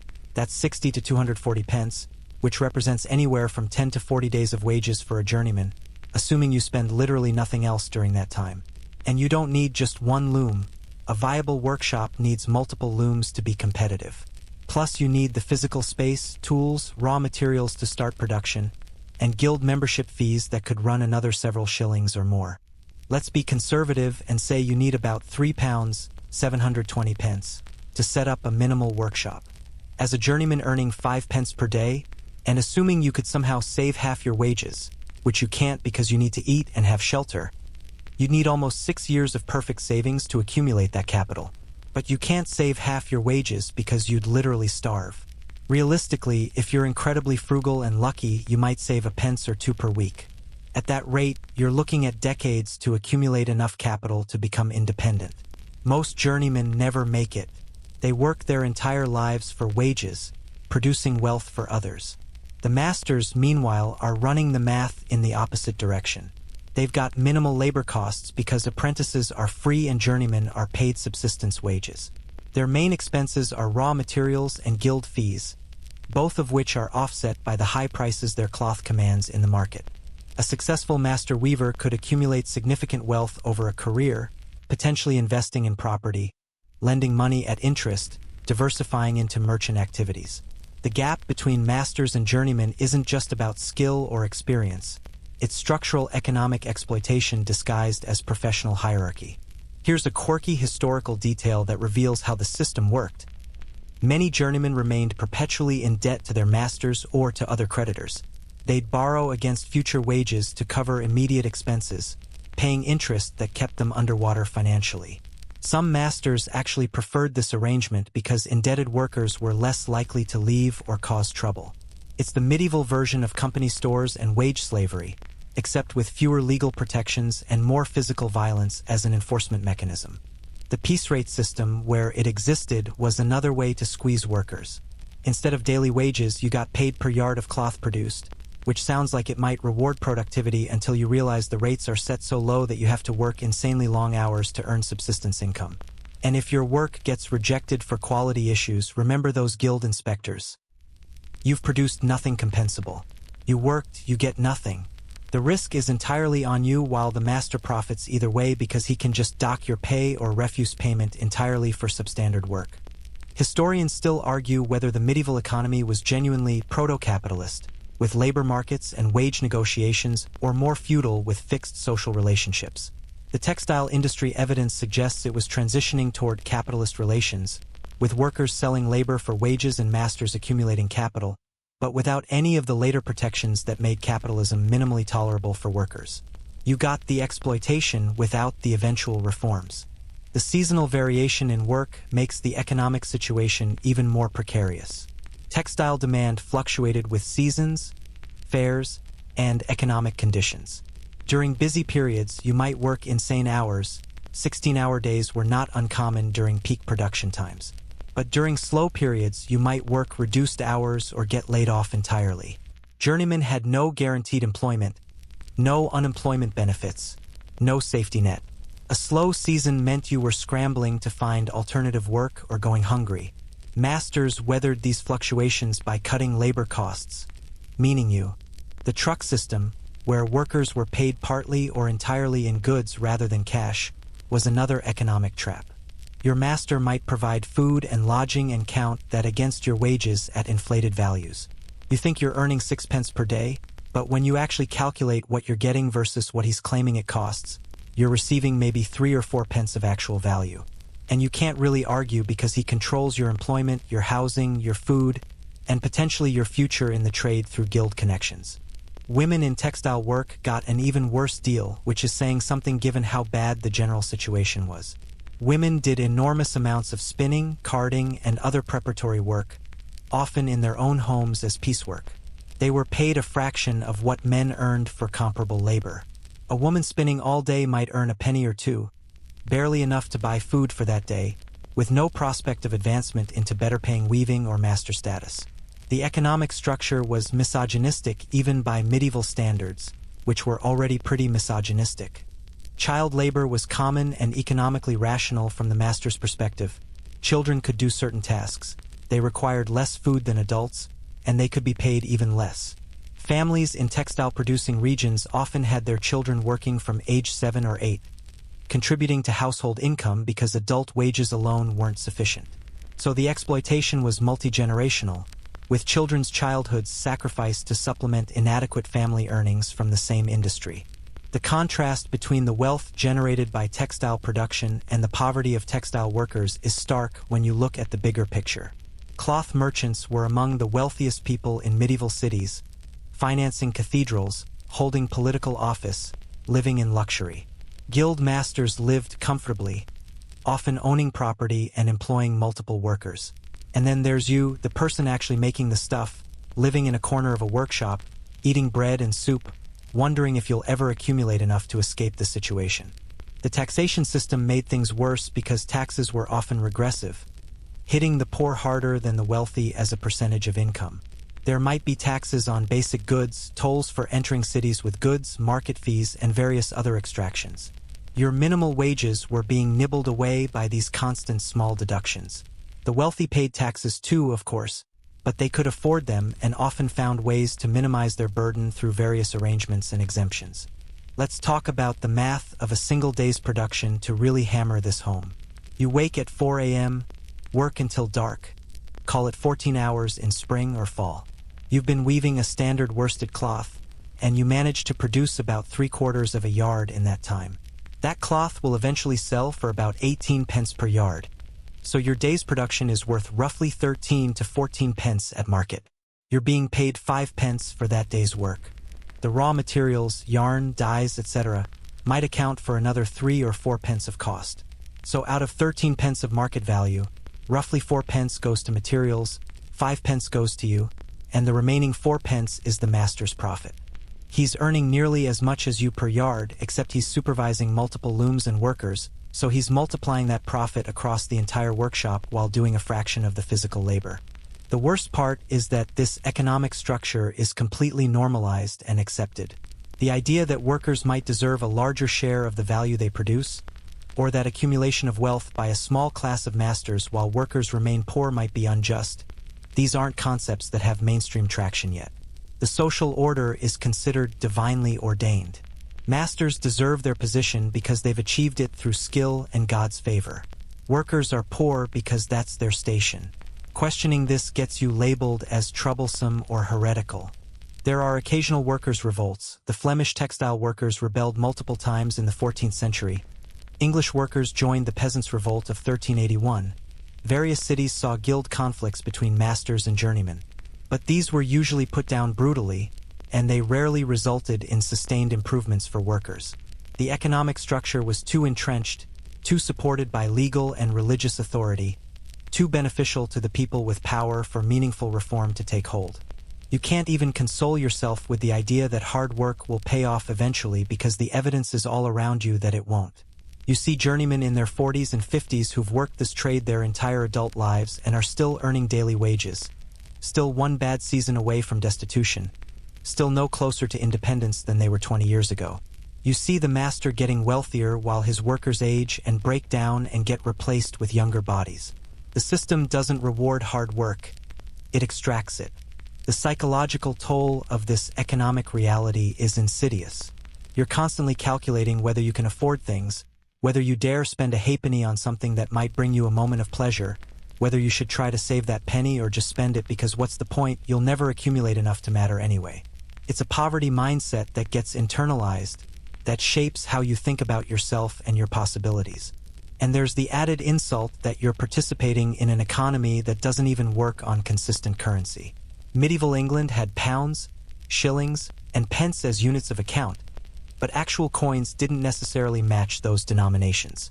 You might be paid in various silver pennies of varying quality, or in cut coins, or in goods valued at certain amounts. Calculating what you actually have versus what you're owed versus what things cost is its own cognitive burden when you're exhausted and undereducated. The dream of financial security, of owning your own workshop, of having enough that you don't worry about next week's bread, that dream is what keeps some journeymen going. It's also what the system uses to extract compliance. Work hard, save what you can, maybe someday you'll make it. The fact that almost nobody actually makes it doesn't stop the dream from functioning as a control mechanism. Hope is cheaper than fair wages. So here you are, producing valuable goods that you'll never afford to buy, earning wages that barely sustain existence, watching wealth accumulate for others while your body breaks down in service to their profit. 20 hours of weaving buys you one loaf of bread and the privilege of doing it again tomorrow. Welcome to medieval economics. The invisible hand of the market is wrapped around your throat. The social dynamics within a medieval weaving workshop are like a miniature feudal system compressed into a few hundred square feet of workspace, except with more immediate violence and less theoretical divine justification. You're trapped in a rigid hierarchy where your position determines everything. Your work assignments, your sleeping arrangements, your access to food, even whether you're allowed to speak. And the enforcement of this hierarchy comes not through abstract social pressure, but through direct, physical domination that would be criminal assault in any modern context. At the top sits the master weaver, and his authority within the workshop is essentially absolute. He owns the building, the looms, the materials, the finished products. He holds the guild membership that makes the entire operation legal. He has connections with merchants, city officials, other guild members, the whole network that determines whether the workshop prospers or fails. And crucially, he has legal authority over everyone working under him, which includes the right to discipline through physical punishment. The master's word is law, and the law includes hitting you if he's displeased. Not all masters are tyrants.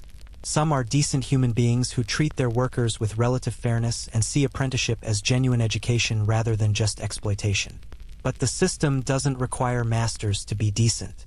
There's no oversight, no worker protections, no appeals process if your master turns out to be a cruel bastard who enjoys wielding power over vulnerable people. You're stuck with whoever you apprentice to, and if he's terrible, well, that's your problem for the next 7 years. Below the master are the senior journeymen, and this is where the psychology gets really interesting. These are guys who've been working in the trade for years, maybe decades. They're skilled, they know the work inside and out, but they're still wage laborers without the capital to become masters themselves. Many of them are bitter about this. They've followed the rules, done everything right, and they're still stuck in a subordinate position. And humans being humans, some of them deal with that frustration by punching down, taking out their resentment on the people below them in the hierarchy. The senior journeymen often function as workshop enforcers. The master might not be present all the time. He's got business to conduct, materials to purchase, sales to negotiate. So he delegates supervision to these journeymen, who are supposed to maintain productivity and quality. Some do this through skilled teaching and reasonable management. Others do it through intimidation and violence. And because they're acting with the master's implied authority, there's not much you can do about it except endure. Here's a quirky historical detail. Some workshops had informal traditions where journeymen would haze new apprentices through ritualized humiliation or pranks. These ranged from relatively harmless stuff like sending the new kid to fetch a non-existent tool to genuinely cruel treatment like deliberately giving wrong instructions and then punishing the apprentice for following them. It was framed as tradition, as building character, as just how things are done. It was actually just bullying with a fancy historical pedigree. Junior journeymen occupy this middle space where they're not quite at the bottom anymore but still vulnerable. They've completed apprenticeships, they're earning wages, but they're still subordinate to everyone above them. Some of them try to be protective of apprentices, remembering their own suffering and trying to make it slightly less awful for the next generation. Others enthusiastically join in the abuse because now they finally have someone they outrank. The hierarchy creates these perverse incentives where instead of workers developing solidarity against exploitative conditions, they compete to move up the ladder by stepping on those below. And then there's you, the apprentice, at the absolute bottom. You have essentially no rights within the workshop. You can't refuse work assignments. You can't question decisions. You can't even defend yourself when you're being punished because resisting authority is itself a punishable offense. Your function is to obey, to learn, and to provide labor. Your personhood is basically suspended for the duration of your contract. You're a resource, not quite property, but not quite a person either, something in between. The sleeping arrangements reinforce the hierarchy. Masters have private chambers, often above the workshop or in an attached building. Senior journeymen might share a room with only one or two others. You're packed into a common sleeping area with all the other apprentices and junior workers. A space that offers zero privacy and barely enough room for everyone to lie down. The straw pallets are assigned by seniority. Newest apprentices get the worst spots, often near doors where cold air leaks in or in corners where the roof leaks. You learn your place in the hierarchy based on where you're allowed to sleep. Meal times are another hierarchy reinforcement mechanism. The master and his family eat separately, usually better food. Senior journeymen get served first from the common pot and get larger portions. Apprentices eat last and get whatever's left, which is often less than you need after a full day of physical labor. If you complain about being hungry, you're ungrateful. If you take extra food without permission, you're stealing and will be punished. The message is clear. You don't even control your own basic sustenance. That's granted or withheld at your master's discretion. Historians still argue whether medieval workshop discipline was genuinely harsher than discipline in other contexts like monasteries, noble households, or military settings, or if we just have more documentation about craft workshops. The consensus seems to be that physical punishment was normalized across medieval society, but textile workshops had particular incentives for strict control because production required precision and coordination. A disobedient monk might threaten his own soul. A careless weaver might destroy expensive materials. The psychological manipulation is sophisticated for a supposedly primitive social structure. Masters and senior workers use a mix of fear, hope, and occasional kindness to maintain control. You're beaten for mistakes, which creates fear. You're promised eventual advancement if you work hard and behave, which creates hope. And occasionally you're given a small privilege or kindness, an extra bit of food, an afternoon off, a word of praise, which creates gratitude and loyalty. It's classic conditioning, and it works because you're young, isolated from family and other support systems, and desperate for any validation. Complaining to outsiders about workshop conditions is both useless and dangerous. The guild will side with the master. He's a member, you're not. Your family, if they're in a position to do anything, probably can't because they paid to have you apprenticed, and breaking the contract would waste that investment. Municipal authorities don't care about disputes between masters and apprentices unless there's been some extreme violation like murder. And even then, masters often had enough social connections to avoid serious consequences. You're trapped in a closed system where the people with power stick together and you have no advocates. The communication style in the workshop is mostly shouting. Masters shout orders. Journeymen shout at apprentices. The noise level from the looms makes normal conversation difficult anyway, so shouting becomes standard. Except it's not just volume. It's aggressive, demeaning communication designed to remind you of your low status. You're not asked to do things politely. You're commanded. You're not corrected gently. You're berated. Your personhood isn't acknowledged. You're treated as a malfunctioning tool that needs to be yelled at until it works properly. Some apprentices develop coping mechanisms. You make friends with other apprentices, creating small support networks of people who understand what you're going through. You learn to make yourself invisible when senior workers are in bad moods. You develop a kind of emotional numbness that lets you endure the daily humiliations without completely breaking. But these coping mechanisms come at a cost. You're adapting to an abusive environment, which means internalizing the idea that abuse is normal. The sexual dynamics in workshops add another layer of potential exploitation, especially in mixed-gender workshops or households where the master's family lives on site. Female apprentices and servants were particularly vulnerable to sexual harassment or assault from masters and senior workers, with essentially no recourse because reporting it would likely get them blamed or dismissed. Male apprentices could also be vulnerable, though this is documented less frequently in surviving records. The power imbalances that made physical and economic exploitation possible also enabled sexual exploitation. There's also the issue of what happens when apprentices fight back. Occasionally someone snaps and hits a journeyman or master who's been abusing them. This basically ends their career in the trade. They'll be expelled from the workshop, blacklisted from other guild workshops, possibly prosecuted for assault. The punishment for resisting the hierarchy is permanent exclusion from the profession. So most people don't fight back, they endure because the alternative is losing years of investment and having no viable economic future. The master has other control mechanisms beyond direct violence. He can withhold instruction, teaching you slowly or incompletely, extending the time until you're qualified to become a journeyman. He can assign you the worst tasks indefinitely. Nobody says you have to progress to loom work. You can card wool for 7 years if he decides that's useful. He can refuse to advocate for you when your apprenticeship ends, making it difficult to find journeyman work elsewhere. Your future is in his hands, and he can damage it through passive-aggressive withholding as easily as through active punishment. The workshop gossip network is brutal. Workers talk about each other constantly, who's lazy, who makes mistakes, who's the master's favorite, who's likely to get dismissed. Reputations get built through these informal communications, and they can follow you. If you get labeled as troublesome or incompetent in one workshop, that information spreads through guild networks. Other masters become reluctant to hire you. Your options narrow. So there's this constant pressure to manage your reputation, to not give anyone ammunition to use against you in the workshop rumor mill. Let's talk about favoritism, because masters absolutely play favorites.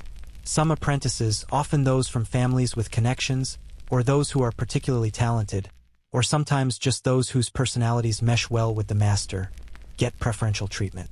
They're taught more quickly, given better work assignments, punished less harshly for errors. Other apprentices, for arbitrary or unfair reasons, are marked as less promising and get relegated to permanent grunt work. The criteria for who gets favored are often opaque and unjust, but that doesn't matter. The master's preferences determine your experience. The conversion of apprentices into journeymen isn't just about skill. It's about the master's economic calculations. If he's got plenty of work, he might be happy to have more qualified journeymen who he can pay wages to perform skilled labor. But if work is slow, he might prefer to keep apprentices in that status longer because they're free labor.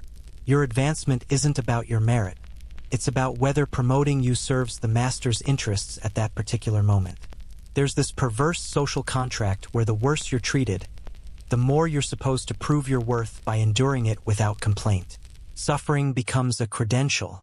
I survived 7 years under Master Thomas, and he was a real bastard, becomes something to brag about later, proof of your toughness and dedication. The system converts trauma into professional identity, making you invested in perpetuating it with the next generation because acknowledging it was wrong would mean acknowledging you suffered unnecessarily. The isolation of workshop life makes everything worse. You're not seeing your family regularly. You're not participating in normal social life outside the workshop. Your entire world becomes this closed environment where the hierarchy is absolute and your suffering is normalized. It's psychologically destabilizing in ways that would be recognized as harmful if anyone cared to recognize it, but nobody does because apprentices aren't considered fully human yet. They're works in progress, raw materials being shaped into craftsmen. And somehow, through all of this, you're supposed to learn a complex skill, maintain quality standards, develop professional pride in your work, and eventually become a productive member of the guild. The fact that anyone successfully navigates this system is testament to human resilience. The fact that the system existed for centuries and was considered normal is testament to how thoroughly power structures can normalize exploitation. So here you are at the bottom of the hierarchy, being yelled at by people who were yelled at by people who were yelled at, in an endless chain of abuse disguised as professional training. You can't escape, you can't complain, you can't even meaningfully resist without destroying your future. The workshop hierarchy, where trauma becomes tradition and exploitation becomes education. Let's talk about all the ways your body is going to break down and fail you in this profession, because medieval textile work is essentially a decades-long process of trading your health for subsistence wages. The injuries start accumulating from day one and never stop. By the time you're 40, assuming you live that long, you're going to be a catalog of occupational diseases and chronic conditions that medieval medicine has absolutely no ability to treat effectively. And there's no workers' compensation, no disability benefits, no retirement plan. When you can't work anymore, you're just poor and broken and hoping someone takes pity on you. The respiratory diseases are probably going to kill you eventually, though it might take decades. Remember all that fiber dust you've been breathing since your first day carding wool? That's accumulating in your lungs with every breath. Medieval textile workers develop what would later be recognized as pneumoconiosis or bisonosis, chronic lung diseases caused by fiber inhalation. Your lungs are gradually becoming less efficient, more inflamed, more damaged. You develop a persistent cough that never really goes away. You get winded easily. Deep breaths become difficult, and it just gets progressively worse year after year. The symptoms start subtly. Maybe you notice you're breathing a bit harder after climbing stairs. You're coughing more in the mornings, bringing up phlegm that's sometimes discolored. You can't quite take as deep a breath as you used to, but you keep working because what else are you going to do? Over years, it progresses. Your lung capacity diminishes. You're chronically short of breath. Exercise becomes difficult, then walking becomes difficult, then eventually you're struggling to breathe even at rest. And then you die, probably in your 50s if you're unlucky, gasping for air that your damaged lungs can't process anymore. Medieval medicine has no understanding of occupational lung disease. They might attribute your breathing problems to an imbalance of humors or bad air or God's will. Treatment might consist of bloodletting, which obviously doesn't help and probably makes you weaker, or various herbal remedies that might soothe symptoms slightly but can't reverse the structural damage to your lungs. There's no chest x-ray to show what's happening, no spirometry to measure lung function, no concept of preventive measures like dust masks or ventilation improvements. You just suffer and decline and die. The repetitive strain injuries are the other major category of occupational disease, and these start even earlier than the lung problems. Your hands, wrists, arms, shoulders, back, every part of your body involved in the repetitive motions of textile work are developing chronic inflammation and damage. Modern medicine would diagnose you with carpal tunnel syndrome, tendinitis, rotator cuff injuries, chronic lower back pain, and probably several other conditions. Medieval medicine just knows that old weavers have twisted, painful hands and backs that don't straighten and constant aching that nothing really helps. Your hands are particularly vulnerable. The constant gripping of shuttles and tools, the fine motor control required for threading and manipulation, the exposure to chemicals and moisture. All of this is destroying your hands. The joints start swelling and becoming painful. Your fingers lose range of motion. Eventually, you develop these characteristic deformities where your fingers are permanently curved or the joints are visibly enlarged. Arthritis sets in early and hard, compounded by the cold, damp working conditions that make joint problems worse. Here's a quirky historical detail. There are medieval skeletal remains that show characteristic patterns of bone changes consistent with repetitive strain injuries, and archaeologists can sometimes identify probable textile workers based on these markers. Your occupation is literally written into your bones, the enlarged muscle attachment points, the arthritic changes in hand and shoulder joints, the wear patterns on vertebrae. Your skeleton becomes evidence of how you spent your life, and if you're a weaver, it's evidence of decades of punishing repetitive motion. The vision problems develop gradually but inexorably. Years of straining to see fine threads in poor light, maintaining intense visual focus for hours at a time, exposure to the various dusts and fumes. All of this damages your eyes. You probably start needing to hold things farther away to see them clearly by your 30s, which we'd recognize as presbyopia but which medieval people just accepted as inevitable aging. Except you can't really hold threads at arm's length while weaving, so you're squinting and straining and developing constant eye strain headaches. By your 40s, if you're still working, you're probably having serious difficulty seeing fine details. This is career-ending for precision weaving work. Some older workers transition to less visually demanding tasks if the workshop will keep them on, but there's no guarantee of that. You might get relegated to the most basic, lowest-paid work. You might get dismissed entirely because you're no longer productive enough. And without a functioning social safety net, losing your ability to work means you're dependent on family charity or community support that may or may not exist. Workshop accidents are common and often devastating. That shuttle we talked about, people get hit in the face with those regularly, causing broken noses, lost teeth, eye injuries. The heavy beaters on looms can crush fingers if your hand is in the wrong place at the wrong moment. The sharp tools used for various cutting and trimming operations cause cuts and puncture wounds. And medieval medicine's approach to traumatic injury is basically clean it if we remember to, maybe cauterize it, hope it doesn't get infected. No antibiotics. No sterile technique. No understanding of germ theory. Infected wounds are a death sentence often enough to be terrifying. You get a deep cut from a tool, and despite whatever primitive wound care is available, it gets infected. The infection spreads. You develop a fever. Maybe the wound starts producing pus. The flesh around it becomes red and swollen. If you're lucky, your body fights it off and you survive with a nasty scar. If you're unlucky, the infection progresses to sepsis and you die in agony over several days while your body slowly shuts down. And there's nothing anyone can do except pray and maybe try various useless herbal treatments. Burns are another constant hazard, especially in dye operations or near the fires used for heating various processes. Hot dye splashes onto skin, causing immediate painful burns.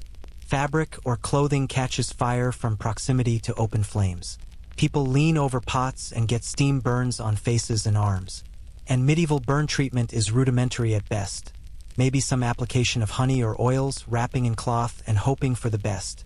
Severe burns often led to fatal infections or, if you survived, disfiguring scars and contractures that limited mobility.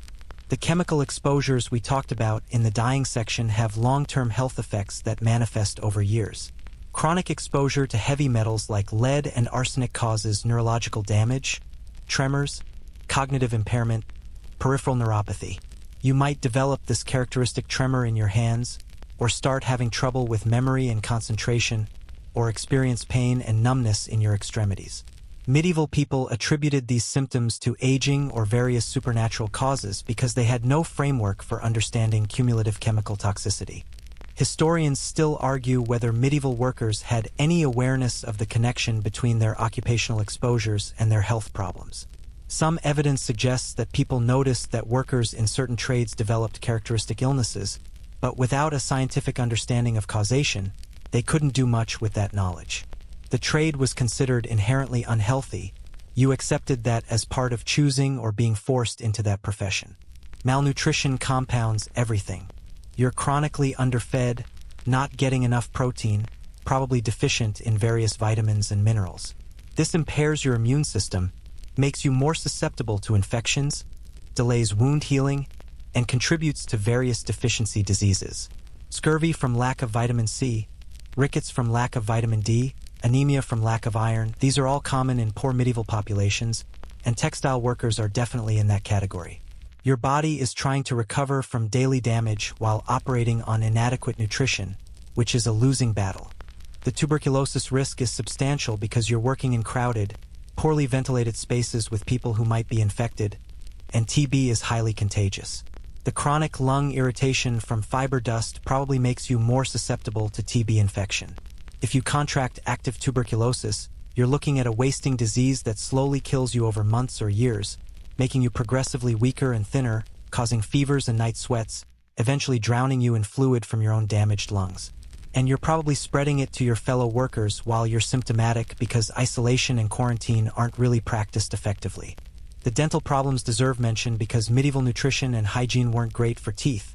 And if you're eating a lot of bread and grain-based foods, you're dealing with dental caries and abscesses. An infected tooth in medieval times could kill you if the infection spreads. More commonly, you just lose teeth over time, making eating increasingly difficult, contributing to nutritional problems.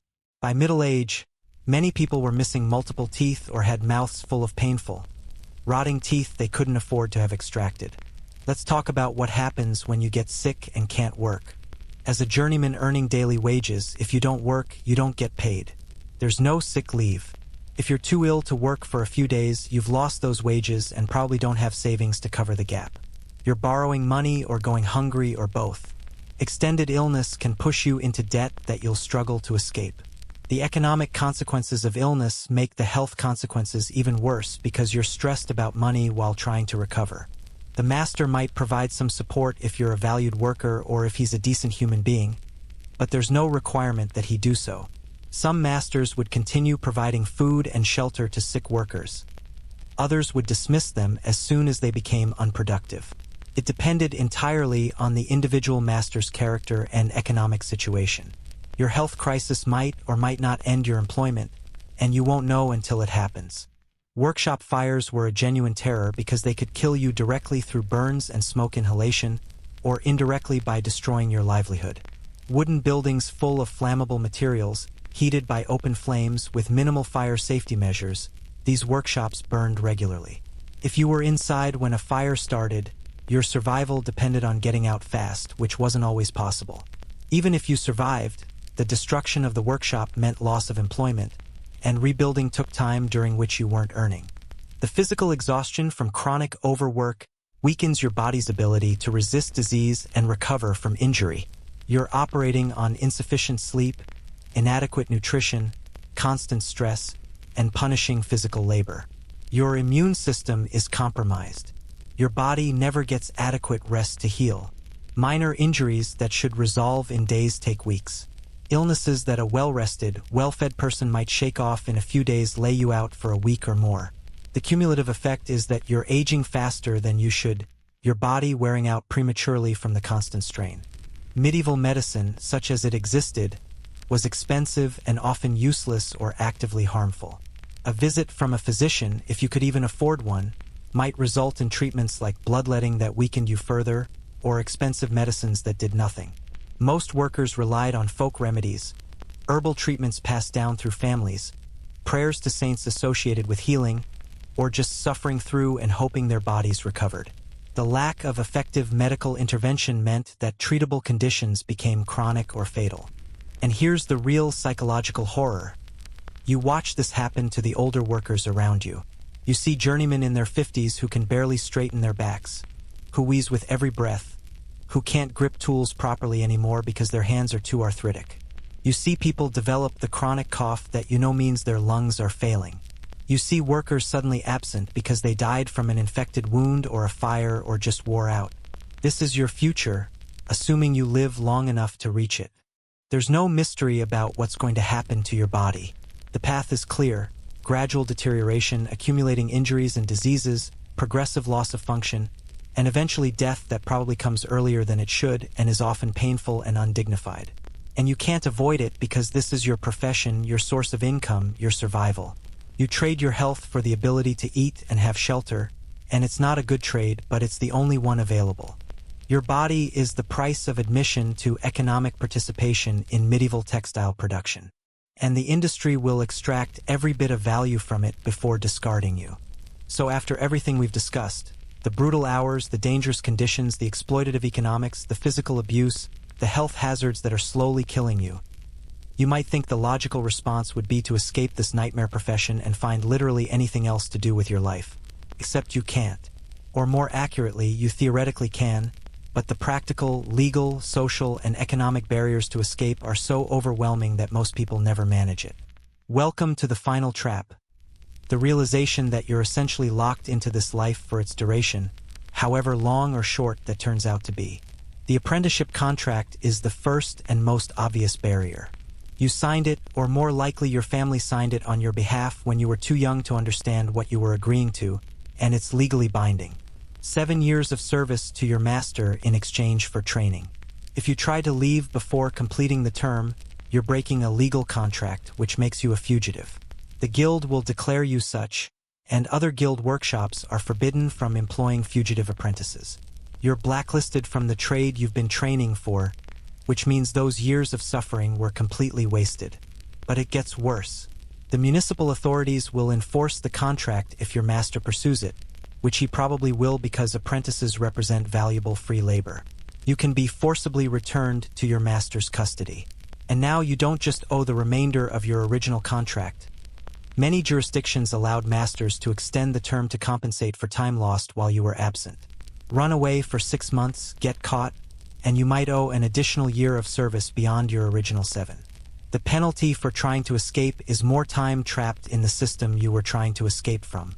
Here's where the guild system reveals its true purpose as a control mechanism. The guilds aren't just professional organizations. They're cartels that control access to the trade across entire regions. They maintain registries of apprentices and their contracts. They communicate with each other about fugitives and troublemakers. If you're blacklisted in one city, that information spreads to other guild chapters. You can't just move to the next town and start fresh because the guild network extends across the textile-producing regions of Europe. Your reputation, your contract status, your standing, all of this follows you. Let's say you somehow complete your apprenticeship and become a journeyman. Congratulations, you're now trapped by different mechanisms. You're earning wages, finally, but as we discussed, they're barely subsistence level. You're not accumulating savings. You're living day to day or week to week. And this economic precarity becomes its own trap because you can't afford to risk unemployment by quitting or being fired. You need this job to eat next week, so you endure whatever conditions are imposed because the alternative is starvation. The skills you've developed are specialized to textile work and don't transfer well to other professions. You're an expert weaver, but that expertise is useless if you try to become a carpenter or a blacksmith or a farmer. Those trades have their own apprenticeship systems, their own guilds, their own entry barriers.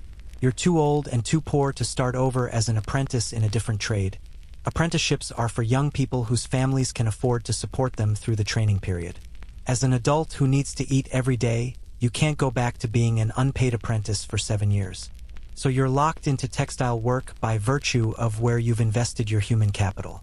The skills that make you employable in weaving make you unemployable in other fields. It's a specialization trap that medieval workers couldn't really navigate because the economy wasn't flexible enough to allow career transitions. You were what you were trained to be, and changing that was nearly impossible.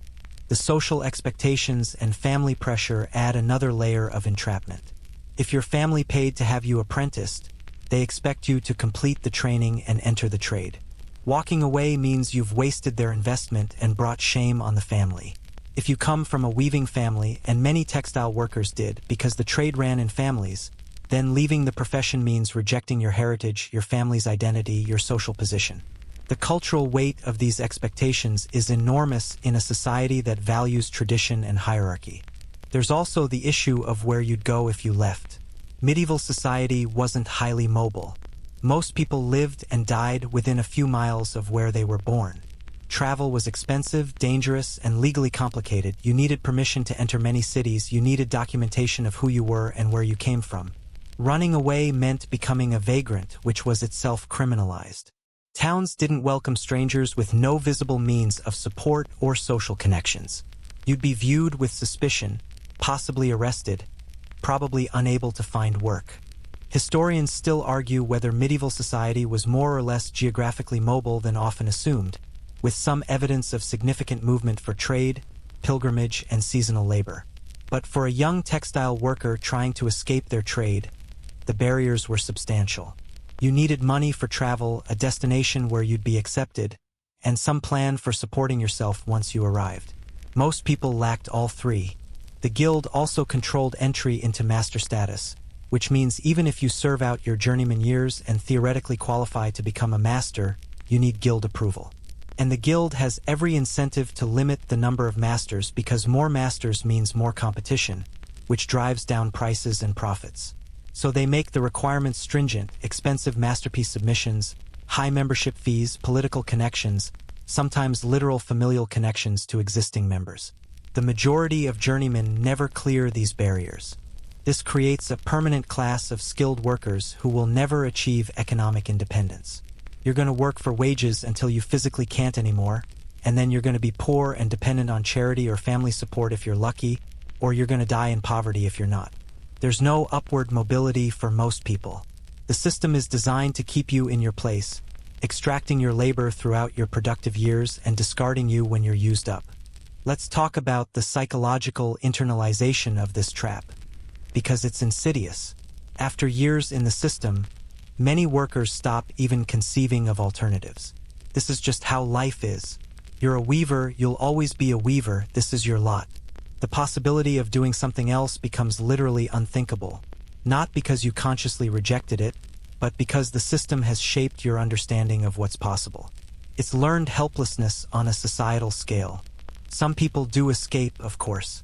The historical record contains examples of apprentices who ran away and were never found, journeymen who saved enough to transition into other trades or set up as independent operators outside guild control, workers who joined the military or entered religious life or found other paths. But these are exceptions notable precisely because they're rare. The vast majority of people who enter medieval textile work stay in it until they can't work anymore. The strange pride that develops among textile workers is both touching and tragic. Despite everything, the brutal conditions, the exploitation, the health destruction, many workers develop genuine pride in their craft. They take satisfaction in producing high-quality cloth, in mastering difficult techniques, in maintaining professional standards. This pride is real and human and understandable. It's also a coping mechanism that helps people endure intolerable conditions by finding meaning in their suffering. The guild encourages this professional pride because it serves the system. Workers who identify with their craft and take pride in their work are more likely to maintain quality standards, less likely to cut corners, more invested in perpetuating the system even though it exploits them. It's a form of ideological control disguised as professional identity. You're not being exploited. You're a skilled craftsman practicing an honored trade. Never mind that you're poor and broken and trapped. Here's a quirky historical detail that reveals the psychology. Many textile workers' wills and epitaphs from the medieval period explicitly identify them by their trade. Here lies John, weaver of fine cloth, or bequests that specify tools should go to other workers in the trade.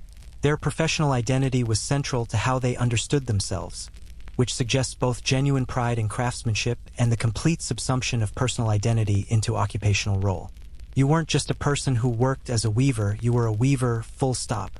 The family cycles are perhaps the most tragic aspect.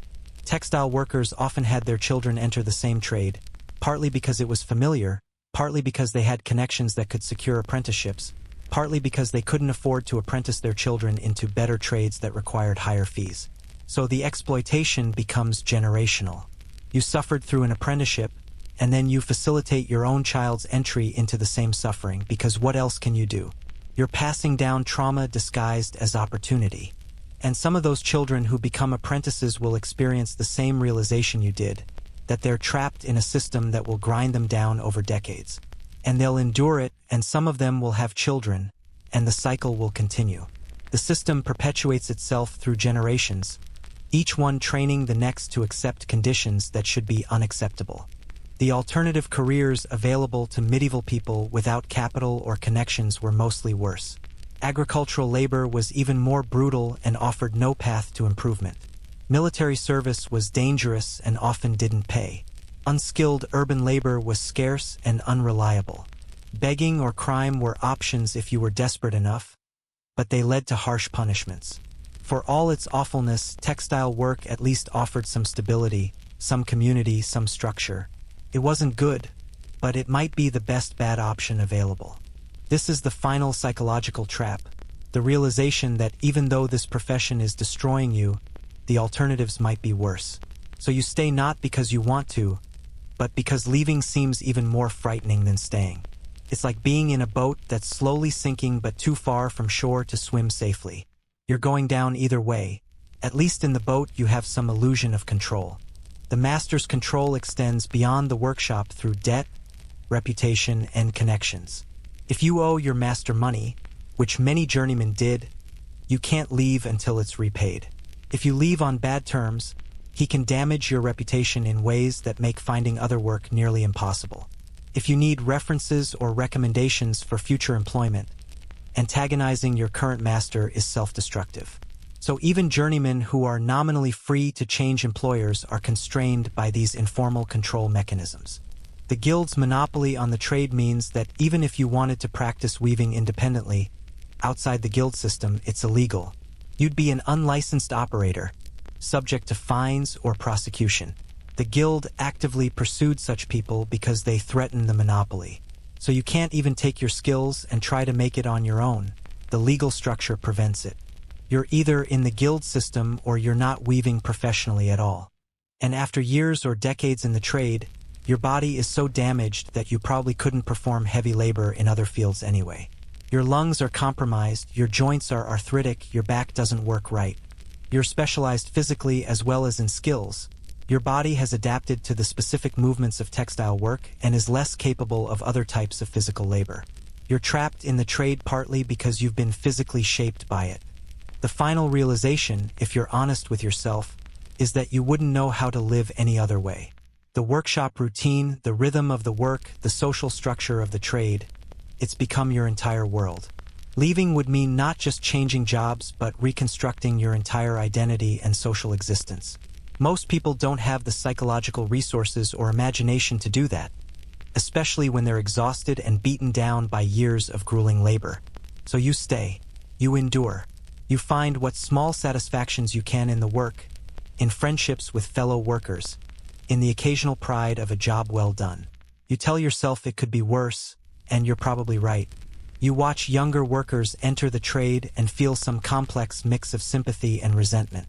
You age prematurely and hope your body holds out long enough to reach some kind of security, knowing it probably won't. You're trapped not by physical chains but by legal contracts, economic necessity, social expectations, limited alternatives, and eventually by your own internalized acceptance that this is just how life is. The cage is made of circumstances rather than iron, but it's no less confining. And somehow, despite everything, you keep weaving. Because what else are you going to do? This is who you are. This is what you know. This is your life, for better or worse, until your body gives out or the system finally releases you into poverty or death. You wouldn't last a day in a medieval weaver's workshop. But if you did, you'd discover that lasting one day is easy. It's lasting years, decades, a lifetime. That's the real horror. Not the immediate shock of the conditions, but the slow realization that you're never getting out. And so our journey through the medieval weaving workshop comes to its quiet end. You've seen the pre-dawn awakenings in frozen darkness, felt the weight of the loom's demands, navigated the treacherous hierarchies of guild life, breathed the toxic fumes of dye houses, calculated the impossible economics of survival, endured the abuse disguised as education, felt your body slowly breaking under the strain, and confronted the final truth, that escape was never really an option at all. The cloth produced in these workshops was beautiful, durable, valuable. It clothed nobility, crossed continents in trade, represented some of medieval Europe's finest craftsmanship. But every yard was woven from human suffering as much as from wool and skill. The workers who created it paid with their health, their futures, their very lives, while others profited from their labor. Perhaps there's something quietly heroic in the fact that they endured, that they found pride in their craft despite everything, that they passed down knowledge and skill through generations even as they passed down poverty and pain. Or perhaps it's simply sad, a testament to how thoroughly systems of exploitation can make people complicit in their own suffering. Either way, their work is done for tonight. The looms are silent, the workshop darkens, and you can rest now, grateful for the distance of centuries, for modern labor protections, for the simple luxury of being able to close your eyes and dream of anything other than thread counts and shuttle throws and the endless rhythm of the weave. Sleep well. Tomorrow isn't medieval. You're safe here,